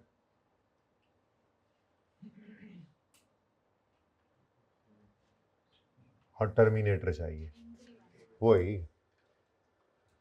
हमने इसका नाम यही तो रखा हुआ था, इंक्रीमेंटल, वो ईपीएस जो मेंटल हो गई, ठीक है। देखें जी, ये ब्रेक लगी हुई है, ब्रेक, इससे आगे 22 है, इससे आगे 22 है, तो इधर देखें तो ये भी ऑर्डिनरी शेयर, ये भी ऑर्डिनरी शेयर, सिर्फ ये है कन्वर्टेबल प्रेफरेंस शेयर्स। तो मुझे पता है आप यहाँ डायरेक्ट कर सकते थे, लेकिन ना, ऐसा नहीं, प्रेफरेंस शेयर्स हैं, प्रेफरेंस शेयर्स हैं, बस लिख दो प्रेफरेंस, ठीक है यार, रिडीमेबल लिख लो, ये लो, आप फिर कन्वर्टेबल भी लिख लो, फिर मतलब आप लिख लेना ना पूरा, कोई मसला नहीं, पर जगह तंग है। अब चेंज इन न्यूमरेटर, देखो भाई, वो कह रहा है कि 10 मिलियन 12% प्रेफरेंस शेयर्स हैं। अब तो पता है ना इस बात का 12% का मतलब क्या होता है। 12% का मतलब ऐसे प्रेफरेंस शेयर्स जिन पे 12% इंटरेस्ट है, इंटरेस्ट रेट, डिविडेंड रेट, ठीक है। अब ये 12% 10 मिलियन पे तो नहीं लग सकता। अब आगे आती हैं दो चीजें, ठीक है। एक 10 मिलियन इंटू 64 करके जो पैसे इस कंपनी ने रिसीव किए बाय इशूइंग दीज शेयर्स, ठीक है। तो ये 10 इंटू 64 कितना बनता है, क्या इस 640 पे 12% लगेगा, मैंने आपको इतना तो बताया हुआ है, मेरे ख्याल से बताया था ना कि आपका इंटरेस्ट रेट जो है वो हमेशा किस पे लगेगा। एक तो रेट कूपन होगा जो लगेगा आपके लेवल पे। इफेक्टिव रेट वाला तो चक्कर ही कोई नहीं, वो FR2 में जाके आप पढ़ेंगे फाइनेंशियल इंस्ट्रूमेंट्स में, ठीक है। यहाँ पर कूपन रेट नहीं लगना है, और लगना भी हमेशा किस पे होता है, फेस वैल्यू। यानी इफेक्टिव रेट वो सारा चक्कर जो है वो तो IFRS 9 ने आकर हमें पढ़ाया, तो हम अकाउंटेंट्स की तकलीफ होती है कि असल कमाया किन्ने, असल कमाया किन्ने। अगर इंटरेस्ट इनकम है और अगर पे कर रहे हैं, असल कितना पड़ा है, असल कितना पड़ा है, वो असल के चक्कर में वो इफेक्टिव रेट निकलता है। ये आपके लेवल पे तो सादा बात है, जिसने ये डिबेंचर बॉन्ड या शेयर खरीदा इशूअर से, उसके ऊपर ये लिखा होता है कि इस एक शेयर की, एक डिबेंचर की, एक बॉन्ड की एक जो है वो कीमत है, फेस वैल्यू लेट से 10 रुपये, 50 रुपये, 100 रुपये, और उसी के ऊपर लिखा होता है 12% इंटरेस्ट मिलेगा। मतलब वो 100 रुपये इंटू 12%, 12 रुपये। को 2 लेकर जाएगा तो उसको 24 मिलेगा, जो 3 लेकर जाएगा तो उसको, ये चक्कर होता है। तो फिर हमेशा इसने किस पे लगना होता है, फेस वैल्यू पर। किस पे जी, तो पार वैल्यू। तो ये देखो जी, इस 10 मिलियन को आपने इस 50 से मल्टीप्लाई किया तो आंसर क्या आया, 10 इंटू 50 रुपये, ₹50। तो ये आ गया जनाब 50 मिलियन रुपीज़। ऐसा ही है, सही है। तो ये जो 50 मिलियन रुपीज़ है, इस पे 500 है, 50 था, अच्छा ठीक है, ₹500 मिलियन जो है, इस पर आपने रेट लगाना है 12%। ठीक है बेटा, सही है, याद रहेगी ये बात। तो 12% इंटरेस्ट रेट, ये आपका कूपन रेट है। ये जिस लिखा होता है ना, ये जो लिखा होता है रुपीज़ इतने परसेंट डिबेंचर्स, रुपीज़ इतने शेयर्स, इतने परसेंट जो है वो डिबेंचर्स या बॉन्ड्स या प्रेफरेंस शेयर्स, उसका मतलब यही होता है कि जो 12% इस पर लिखा हुआ, ये उसके मुंह पे लिखा हुआ है, मतलब कूपन रेट है। तो कूपन रेट ने लगना है, और लगना हमेशा किस पे है, फेस वैल्यू पे। ज़्यादा पैसे रिसीव किया, प्रीमियम होता ही है। आप 10 वाली चीज़ जो है वो 12, 13, 14 में अक्सर खरीद रहे होते हैं किसी ऐसी जगह पे जाके जहाँ पे उसकी डिमांड कम, सप्लाई कम और डिमांड ज़्यादा हो जाता है, ठीक है। खैर, तो आप ये प्रेफरेंस शेयर्स की वर्किंग कहीं पे कर लें, ये प्रेफरेंस शेयर्स के डिविडेंड की वर्किंग, ठीक है, यहीं पे करेंगे। जाहिर सी बात है, चेंज इन न्यूमिरेटर, बीलू मार्कर दे दो यार, बीलू मार्कर, एक एक एक एक जी बेटा, इधर देखो जी, चेंज इन न्यूमिरेटर कितने जी, कितने शेयर्स हैं, नहीं शेयर्स कितने, 10 मिलियन, हर एक शेयर की फेस वैल्यू। अब ये तो आ गई आपकी अमाउंट 500 मिलियन, इस पर आपने लगाया।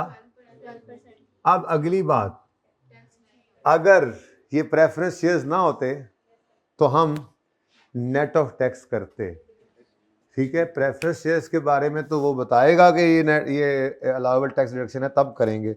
जब इधर आए तो उसने कहा मैं तो टैक्स रेट ही नहीं बता, यानी कोई और भी हुआ ना, उसको भी हम नेट ऑफ टैक्स नहीं कर सकेंगे क्योंकि टैक्स रेट ही सवाल के अंदर। चलो जी, जान छूटी, लो भाई, सुकून नहीं हो गया, बेहतरीन हो गया काम जी।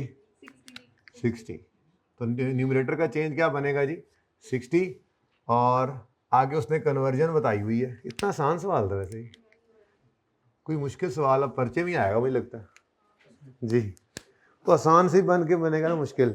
अच्छा जी, पेपर पास हो जाएगा इंशाल्लाह। पेपर जैसा भी आए, पर्चा 3 घंटे 15 मिनट रीडिंग टाइम है, 3 घंटे जो लिखता रहेगा ना पर्चे में, बस समझ भी आ रहा होता है कुछ ना कुछ, हाँ यार सही है, तो वो पास ही होगा इंशाल्लाह।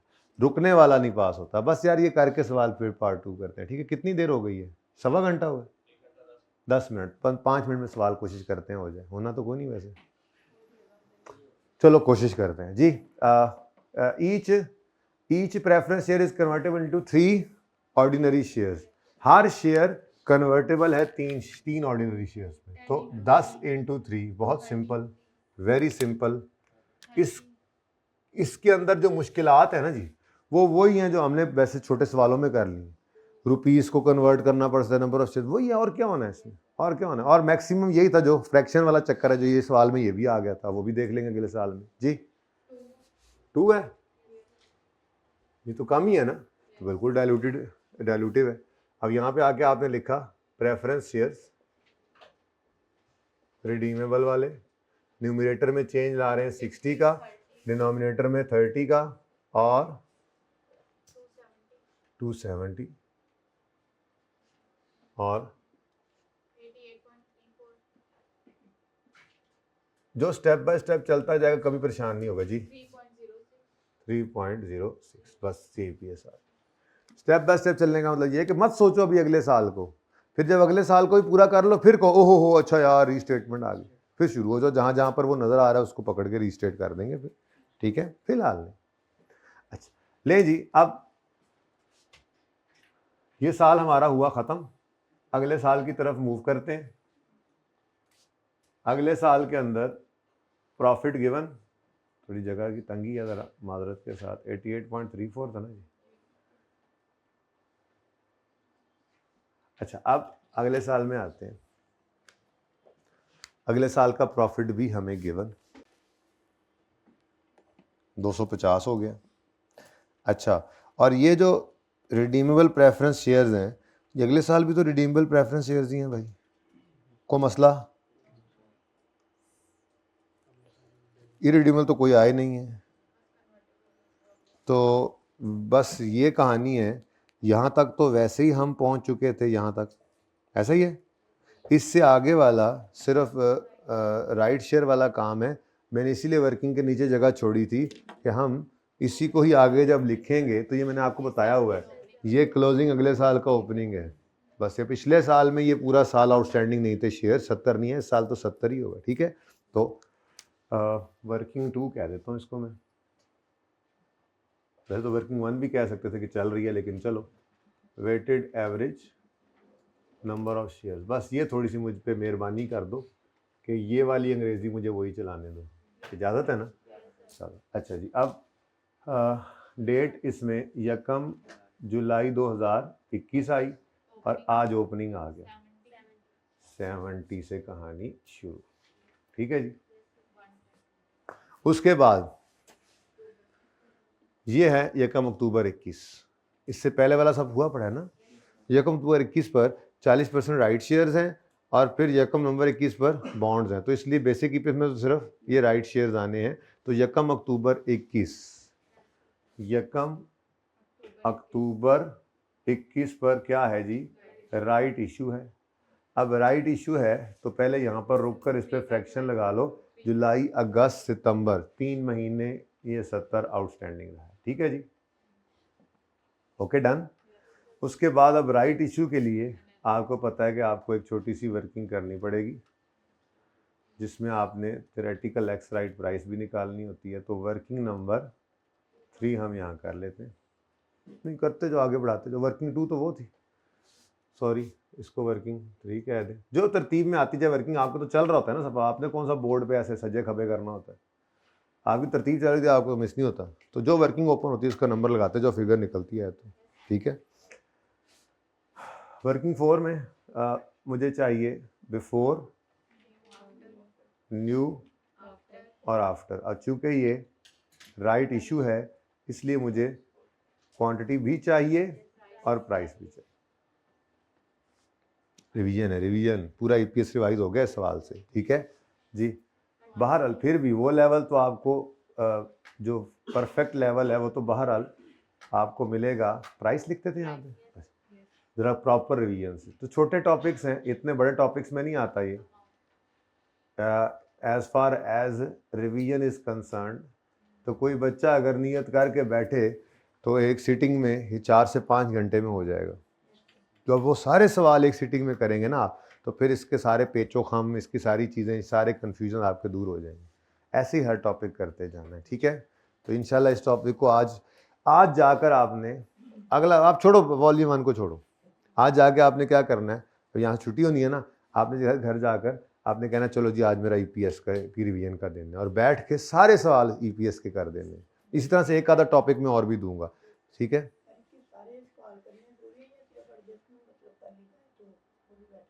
नहीं सारे सवाल करने ज़रूरी है, टाइम एडजस्टमेंट्स करने का केड़ी जल्दी है, तुसी किधर जाना है किधर जाना है तुसी पूरे महीने सवा महीना पहले तुम सिर्फ एडजस्टमेंट्स कर लो, ठीक है। फिर पेपर में क्या करोगे, सिर्फ एडजस्टमेंट्स। सारे सवाल जो रिवीजन प्लान में लिखे हैं वो ज़रूरी हैं। अभी इसका मैं आपको बता भी दूंगा कौन से सवाल अभी करने लाजमी, ठीक है। सिर्फ पास पेपर के सवाल करने और क्वेश्चन बैंक के एक सीटिंग वो तो हो सकते हैं ना, ठीक है।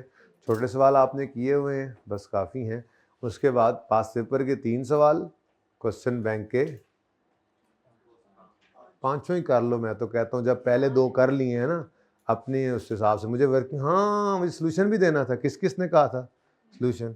चलो दोनों सोल्यूशन दे के जाएगा मुझे, ताकि टाइप करा के ना किताब में अगली बार वही लगाऊँ। अपने तरतीब से करना है। तो 5 सवाल क्वेश्चन बैंक के, 3 सवाल पास पेपर के, उसके अलावा कुछ है ही नहीं। उसके अलावा कुछ होगा तो वो मैं आपको दूंगा जब आपको रिवीजन प्लान आएगा। कुछ सवाल मुझे नज़र आता नहीं यार ये भी हो प्रैक्टिस क्वेश्चन में से, ठीक है। तो ये 5 सवाल कितनी को देर लगेगी यार? मेरे ख्याल में तो 3 घंटे भी नहीं लगने चाहिए, ठीक है। फिर MCQ थ्योरी वगैरह पढ़, तो कोई 5-6 घंटे आज लगाने हैं। 2 को टॉपिक्स आज तैयार करने हैं आपने, एक रिवीजन, ठीक है। सिर्फ एडजस्टमेंट्स नहीं, ओके जी। छोटे सवाल नहीं करते होते हम रिवीजन में, छोटे सवाल जी। बिफोर 40% है, 40% तो बिफोर 40 140 आगे करने की जरूरत नहीं, फिलहाल सवाल पूरा कर लें, ठीक है जी। अब बताइए जी, 70 है, 70 बिफोर राइट था 100, तो डिवाइड करोगे बिफोर से और मल्टीप्लाई करोगे न्यू से जी। 28, बस और तो कुछ नहीं, 98, ठीक है जी। अब इस 98 पर फ्रैक्शन लगा दो, क्योंकि इसके बाद क्या इशू हो रहे हैं? बॉन्ड्स इशू हो रहे हैं। इसके बाद क्या है? बॉन्ड्स हैं, तो वो तो शेयर्स हैं ही नहीं जी। कन्वर्ट होंगे तो डायल्यूट में देखेंगे 9/। अब चूंकि राइट इशू साहब तशरीफ ले आए हैं, तो अब अगला मसला आ गया। बताओ जी, राइट इशू में मुझे क्या चाहिए? एक इशू प्राइस चाहिए और एक इमीडिएटली बिफोर राइट इशू जो मार्केट प्राइस है वो चाहिए। तो कहता है 1 अक्टूबर पे 40% राइट शेयर इशू है eight a premium of 10 per share, eight a premium of. तो एट अ प्रीमियम का भाई प्रीमियम हमेशा किस पे होगा? आपकी पार वैल्यू के ऊपर पे होता है ना, पार वैल्यू के हिसाब से होता है। तो इसका मतलब आपकी इशू प्राइस बनी। तो छोटी छोटी चीज़ें होती हैं। अब ये सीखा था statement of change in equity के टॉपिक में। तो ₹10 + 10 यानी 20। तो इशू प्राइस 20 है और immediately before right issue market price जो है वो 30 है, ठीक है। तो 30 बिफोर के साथ और 300,000 सॉरी और 800 और ये 3800। अब इसको डिवाइड कर दो 27.14 और आपका ये फ्रैक्शन आ गया। और राइट इशू के लिए आपको पता है उत्ते वाला होते थले वाला, याद है ना? कि इसकी भी लॉजिक कर लें। नहीं याद है वो भी आपको। तो लॉजिक्स बिल्कुल, आप इसको क्या लेना पसंद करेंगे बेटा? ये क्या कह रहा है 40 पर इशू प्राइस? हाँ 20, वो तो 20 है ना, तो 20 लिए जी। हाँ बेटा देखो, प्रीमियम 10 रुपये फेस वैल्यू है, उसके ऊपर जितना भी आप किसी से लेंगे वही प्रीमियम है ना। तो वो कह रहा है कि right shares are issued at a premium of 10 per share. तो इसका मतलब फेस वैल्यू से 10 रुपये ऊपर थे। तो फिर इशू प्राइस तो 20 हुई, यहाँ लिखा होता प्रीमियम ऑफ 15, तो 10 जमा 15 25 होता। आप स्टेटमेंट ऑफ चेंज इक्विटी का क्वेश्चन नंबर 1 या 2 करके देखें जाकर, ठीक है। पहली बार उसमें ये देखा था हमने, होमवर्क दिया था और अगले दिन कहा था हाँ भाई किस किस ने गलती की, याद आ रहा है? याद माजी साहब हैं जी। अच्छा जी, आप इसका क्या करें जी? ये आफ्टर राइट है, ये बिफोर राइट है, इसको आफ्टर कर लें। तो इनटू, हाँ उत्ते वाला होता है थले वाला थले 27.14। अभी छोड़ो इसके साथ क्या, पिछले वाले के साथ क्या करना है, छोड़ो अभी इसको जी। 19.34 70, एक मिनट क्लोज आओ, 73.5 और 92.8। सुकून से कर रहे हैं आज हम 92.84। इंजॉइंग ना, आज टेंशन नहीं ना, आज हम रिलैक्स हैं मेंटली, काम सारा हो गया है। आप थोड़ा पक्का कर रहे हैं उनको चीज़ों को जिनसे उस्ताद डर रहा है ना, वो अपने उस्ताद जब माँ पे डर देना जिस चीज़ उधर ही तो डरा है ना, तैयारी बहुत करा देने, जान नहीं देंगे, वो चक्कर होता है जी। 92.84 ले आए जी इधर। हेडिंग ही नहीं दी अभी तक, यूं कर लूँ ज़रा ऐसे। ये जनाब हमारा 2021 ओवर हो गया, अब 22 में खड़े हैं, तो पहले 22 में खड़े होकर 22 की ईपीएस तो निकालें, फिर मसला जो आया वो देखते हैं, ठीक है, ताकि मैक्सिमम मार्क्स आ जाएं, अगर उसमें गलती हो भी जाए तो खैर। तो basic EPS for the year ended 30 June 2022 में निकाल रहा हूँ जी, और ₹250 मिलियन प्रॉफिट है। कोई इररिडीमेबल प्रेफरेंस शेयर्स नहीं है कि उनका डिविडेंड माइनस करें, और weighted average number of shares ये हमने निकाले 92.84 मिलियन। वर्किंग नंबर 3 2.6 पर शेयर, ठीक है जी। अब बारी आती है जी डाइल्यूटेड ईपीएस की। डाइल्यूटेड ईपीएस 2022 वाली, तो इसमें आपको न्यूमरेटर चाहिए, डिनोमिनेटर चाहिए। अब 2 हो गए ना इस दफा, तो प्रेफरेंस शेयर्स पहले से पड़े थे और बॉन्ड्स नए आ गए, अब तो पक्का करना ही पड़ेगा ना जी। तो वर्किंग 5, फिर रैंकिंग आ गई। लंबा ही है सवाल बस, और तो कुछ नहीं, बार बार एक काम करी जा रही। अब चेंज इन न्यूमरेटर, ऊपर वाली वैसे हेडिंग चल ही जानी थी, लेकिन चलो, चेंज इन डिनोमिनेटर और इंक्रीमेंटल ईपीएस, ठीक है जी। अब ये देखो ना, ऊपर जो काम हुआ पड़ा है वो तो हुआ पड़ा है पहले से। Preference shares, redeemable preference shares हैं, उनकी कन्वर्जन रेट भी यही है, उनका डिविडेंड भी यही है, सब कुछ सेम ही है ना, तो वो तो उठा के एज इट इज लिख लो ना, वक्त बचाओ। प्रेफरेंस शेयर्स रिडीमेबल वाले 60-30, इसमें कोई चेंज तो नहीं ना आ जाना, चेंज न्यूमरेटर चेंज डिनोमिनेटर, अगले साल भी वही प्रेफरेंस शेयर्स हैं, इन्होंने इतने ही ऑर्डिनरी शेयर्स में कन्वर्ट होना है, इतने ही इसके ऊपर इंटरेस्ट सेविंग हमें मिलनी है, नेट ऑफ टैक्स इसको नहीं करना, वही वाली बात है जो पहले थी, कोई नई चीज़ नहीं है, ठीक है। नई चीज़ ये है, 1 नवंबर 21 पर हमने बॉन्ड्स इशू किए। मुसीबत भी ये की कि 1 नवंबर 21 को इशू किए हैं, इसका मतलब पूरा साल नहीं रहे ये, ठीक है, यहाँ पर कहानी है।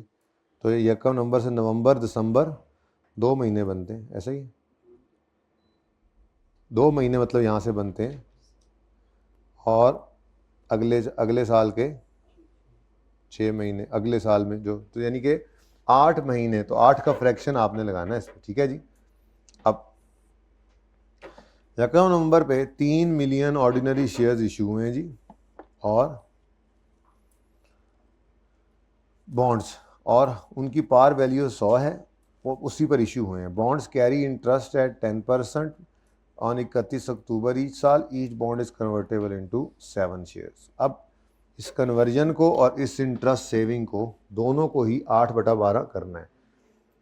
3 मिलियन बॉन्ड्स हैं, ये क्वांटिटी है रुपीस क्वांटिटी, और इसको इशू किया है हमने पार वैल्यू पर जो कि 100 है। तो इंटरेस्ट सेविंग निकालते हो तो इशू प्राइस वैसे ही नहीं लेनी होती, लेकिन ये इससे इतना आगे नहीं गया, इधर भी थोड़ी सी उसने ज़्यादती की, जो पीछे लिख दिया था उसने प्रेफरेंस शेयर्स के बारे में, आपके लेवल पे लिखना नहीं चाहिए था, ठीक है।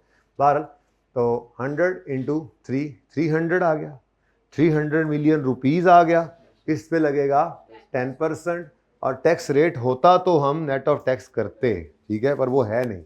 अब इधर आए, हमने यहाँ पर लिखा क्या चीज़ है जी, बॉन्ड्स है। अच्छा, अब ये बॉन्ड्स हैं जनाब, इनके बारे में इधर देखिएगा प्लीज़। 3 × 100 ये आ गया जनाब रुपीज़ में, इनटू 10% कर दिया, ठीक है। अब ये 10% से पूरे साल का इंटरेस्ट आया है, ठीक है। इस पूरे साल के इंटरेस्ट को आपने 8/12 करना नहीं भूलना, ठीक है। और अगर टैक्स रेट गिवन होता तो फिर अब इसको हम करते नेट ऑफ टैक्स, वो अलग बात, वो अपनी जगह था, बच्चों के टैक्स रेट सवाल में नहीं है, इसलिए हमने नेट ऑफ टैक्स नहीं किया, ठीक है। क्या आता है आंसर, 20 अच्छा, each bond is convertible into 7 ordinary shares. तो कितने हैं total? 3 million ordinary, 3 million bonds हैं। हर बॉन्ड अगर 7 मिलियन शेयर्स में कन्वर्ट हो सकता है तो ये 3 इंटू 7 करना है। लेकिन ये वाला काम, जैसे यहाँ पर शेयर्स पूरा साल नहीं रहते तो फ्रैक्शन लगाते, यहाँ पे भी ये पूरा साल अज्यूम करोगे कि ये तो नहीं रहेंगे। जी बोलो, टाइम फ्रैक्शन लगा दिया हमने। बड़ा आसान काम था, मुश्किल तरीन काम यही था वैसे, अगर जो आ जाए तो वो भी आपने देख लिया। जी 1.4. ये तो आया है ना, आई कैप के पास पेपर 3 में था ना ये। अब देखो क्वेश्चन बैंक में पहले से पढ़ा, क्वेश्चन बैंक तो हर पास पेपर 3 के आने से पहले भी करवाया जाता था। ठीक है जी, 1.43 बस जी। तो इसका रैंक 1 है। ठीक है, चलो जी। अब सबसे पहले लिख लेंगे हम बेसिक ईपीएस। जी 200, ये 250 92.84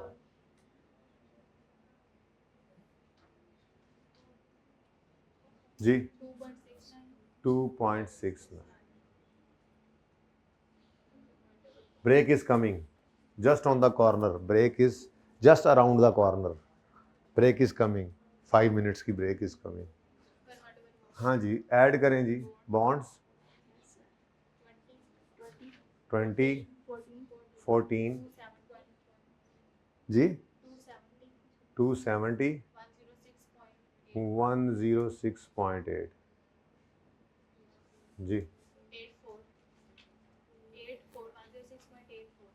अच्छा अच्छा, 2.53 हुई है डाइल्यूट। 5.3 सर. अच्छा, डांगा काट लिया करो, मेरे को गलती हो जाए सही। जी नेक्स्ट, प्रेफरेंस शेयर्स जी 20 ऊपर, सॉरी 60 30 टोटल करो, टोटल 330 बहुत काम आएगी इंशाल्लाह आपको ये प्रैक्टिस, ये काम, ये लंबा सवाल याद रखना इंशाल्लाह। दुआ है मेरी आप आने वालों को और घर पे सुनने वालों को, और जिन्होंने दोनों काम नहीं किया अल्लाह उनकी गैब से मदद करे। अब क्या कह सकते हैं, दुआ तो कर सकते हैं ना, अल्लाह के लिए तो मुश्किल कोई नहीं ना।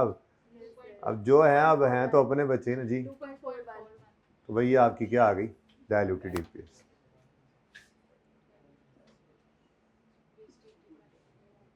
पहले मेरे ऑनलाइन वाले बच्चे मीटिंग बगैर चल रहे हैं, 2 हफ्ते हो गए, माफ़ करते रहना मुझे।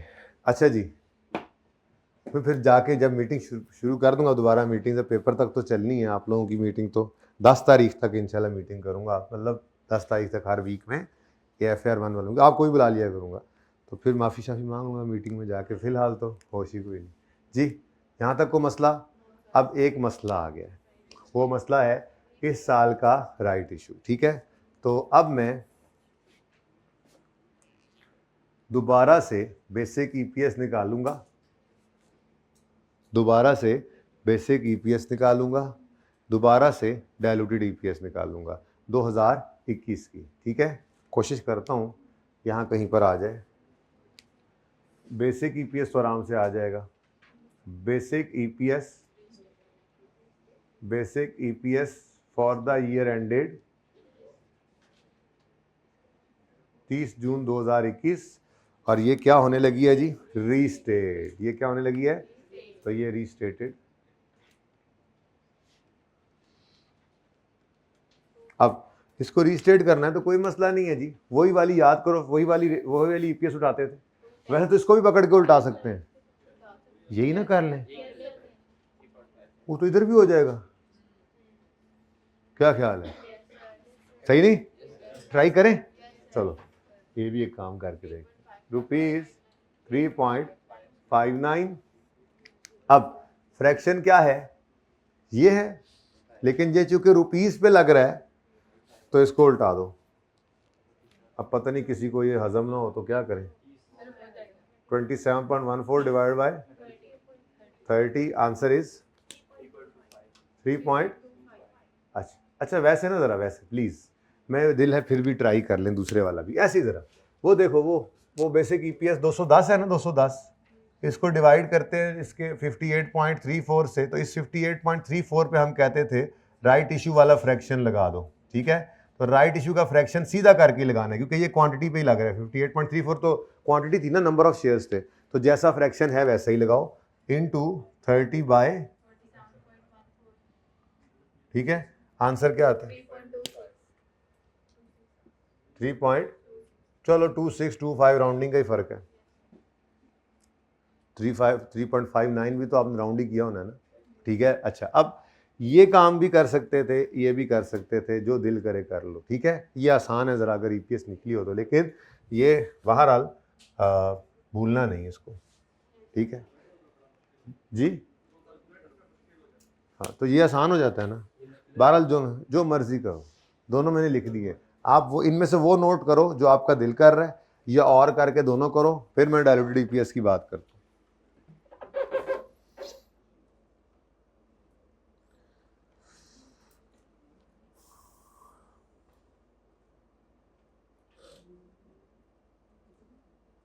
अच्छा जी, अब डायल्यूटेड ईपीएस को ट्राई मारते हैं।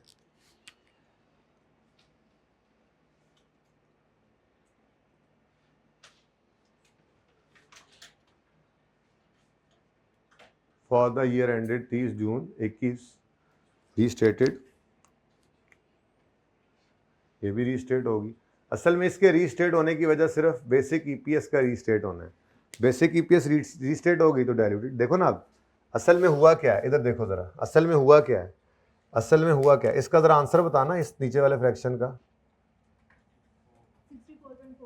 64.48, यानी ये देखो, जो आपका पिछले साल यहाँ पर 58.34 यूज़ हुआ था, वो 64.48 हो गया, ऐसा ही है ना।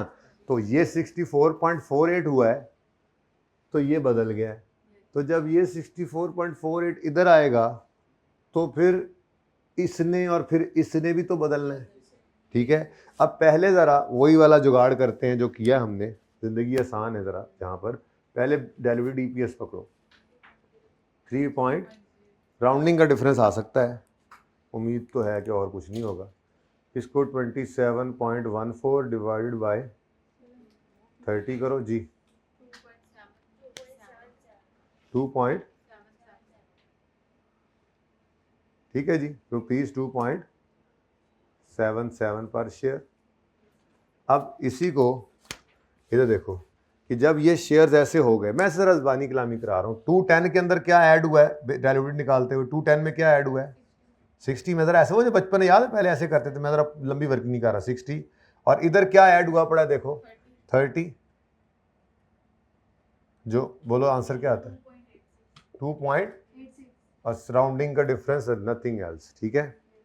अब आपकी मर्जी है, आप जिस तरह से मर्जी कर लिया करो, राउंडिंग है, अगर आप पॉइंट्स 4 तक ले जाओ डेसिमल में तो फिर कोई मसला होना नहीं है, ठीक है। देखो असल में हुआ क्या है यहाँ पे, असल में ये किया मैंने कि इधर आकर ना आप ये वर्किंग पूरी उठा कर अगर यहाँ ले आओ तो क्या करोगे आप सिर्फ इस 58.34 पे फ्रैक्शन लगा दोगे सीधा करके, ठीक है ना, फ्रैक्शन लगा दोगे, ये 30 ओवर जैसे लगाते होते हैं, ठीक है। जब यहाँ पर इस वर्किंग में ये फ्रैक्शन लग जाएगा तो ये शेयर्स बदल जाएंगे, बाकी तो कुछ भी नहीं बदला, सिर्फ ये शेयर्स बदले, ठीक है। तो ये शेयर्स बदलोगे, एक बात है, ये सही नहीं है मेरे हिसाब से, इधर देखो ये सही नहीं है, ये सही आपने, ये सही है वैसे, आपने 64.48 पर जो लगाया, ये आपने किया कि आपने सिर्फ 58 पर लगाया है ये, ठीक है ना। असल में जो मैंने वो 3.06 उठाया है, तो मैं यही सोच रहा हूँ कि मुझे डायल्यूटेड ईपीएस रीस्टेट करने के लिए शॉर्टकट नहीं लगाना चाहिए, ठीक है, मुझे लॉन्ग कट से ही करना चाहिए। ओके सही है, तो कर लेते हैं, बल्कि तरीका एक ही बेहतर होता है, वही वजह करते हैं। ज़रा इस वर्किंग को अगर मैं इधर ले आऊँ, आपकी इजाज़त ना भी हो तो, बिफोर, मुझे शक पड़ गया, मैं घर पे देखूंगा आराम से इसको, तो फिर आपको ओके करूंगा, फिलहाल नहीं। मैं ये चाह रहा हूँ कि ये मैंने भी लगता है मैंने गलत कर दिया, तो इसलिए ऐसे ना करें जी। 100 था, 40 था, इसलिए लिख रहा हूँ कि ये यूज़ कर रहे हैं ना बार बार, 30, 20 और 3000, 800, 30, 800। ठीक है जी।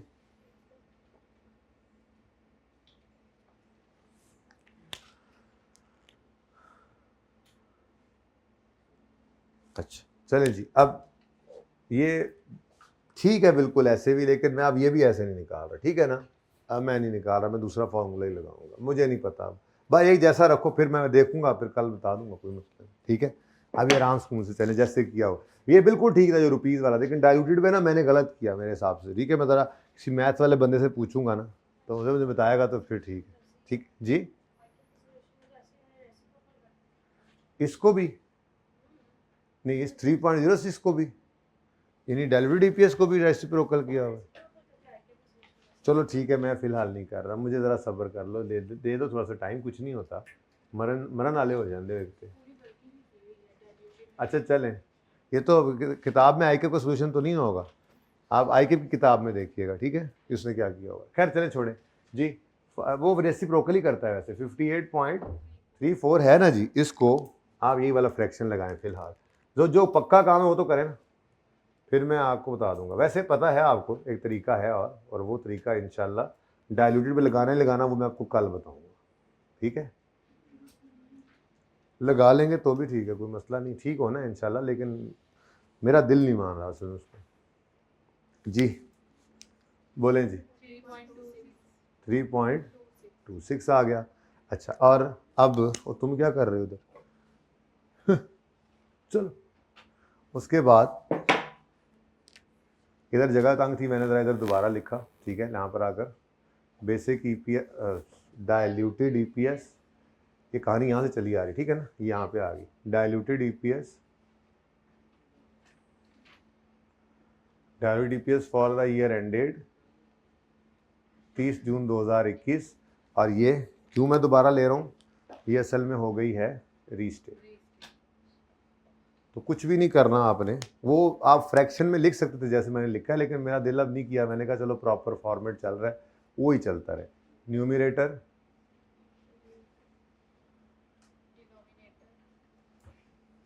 डिनोमिनेटर,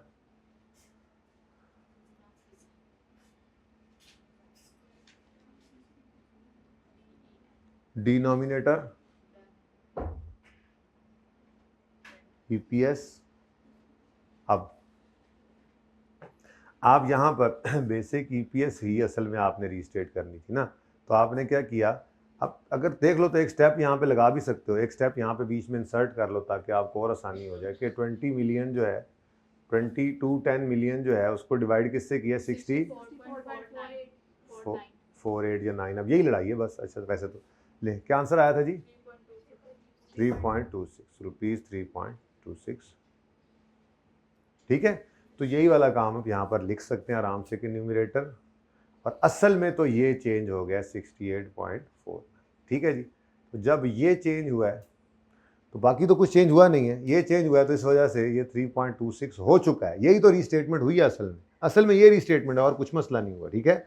उसके अंदर फिर आपने क्या करना है, वही बस उठाकर लिख दे। प्रेफरेंस शेयर्स थे इस साल में तो सिर्फ 60, 30 जी, 270, तो ये 2.86 मेरे हिसाब से बिल्कुल ठीक है, ठीक है जी। तो ये आपकी डायल्यूटेड ईपीएस आ गई, और वो भी कौन सी वाली, रीस्टेटेड वाली, ठीक है। तो ये इस तरह से कर लेना, मेरा मशवरा है, फिलहाल तो ऐसे ही करो, फिर देखते हैं। तो मुश्किल कुछ भी नहीं है, बस स्टेप बाय स्टेप चलते जाना है, ठीक है। बिल्कुल भी आपने परेशान नहीं होना, सवाल जैसा मर्जी होता है, और इस पूरे सवाल में अगर आपकी कोई एक दो गलतियां हो भी जाएंगी तो वो सवाल आपको फेल नहीं करा, वो सवाल आपका फेल नहीं हो रहा होगा, ठीक है। ओके, यहाँ पे यार इसको पूरा ज़रा बैक करके ना एक तस्वीर में लें, पार्ट 1 क्लोज कर दे।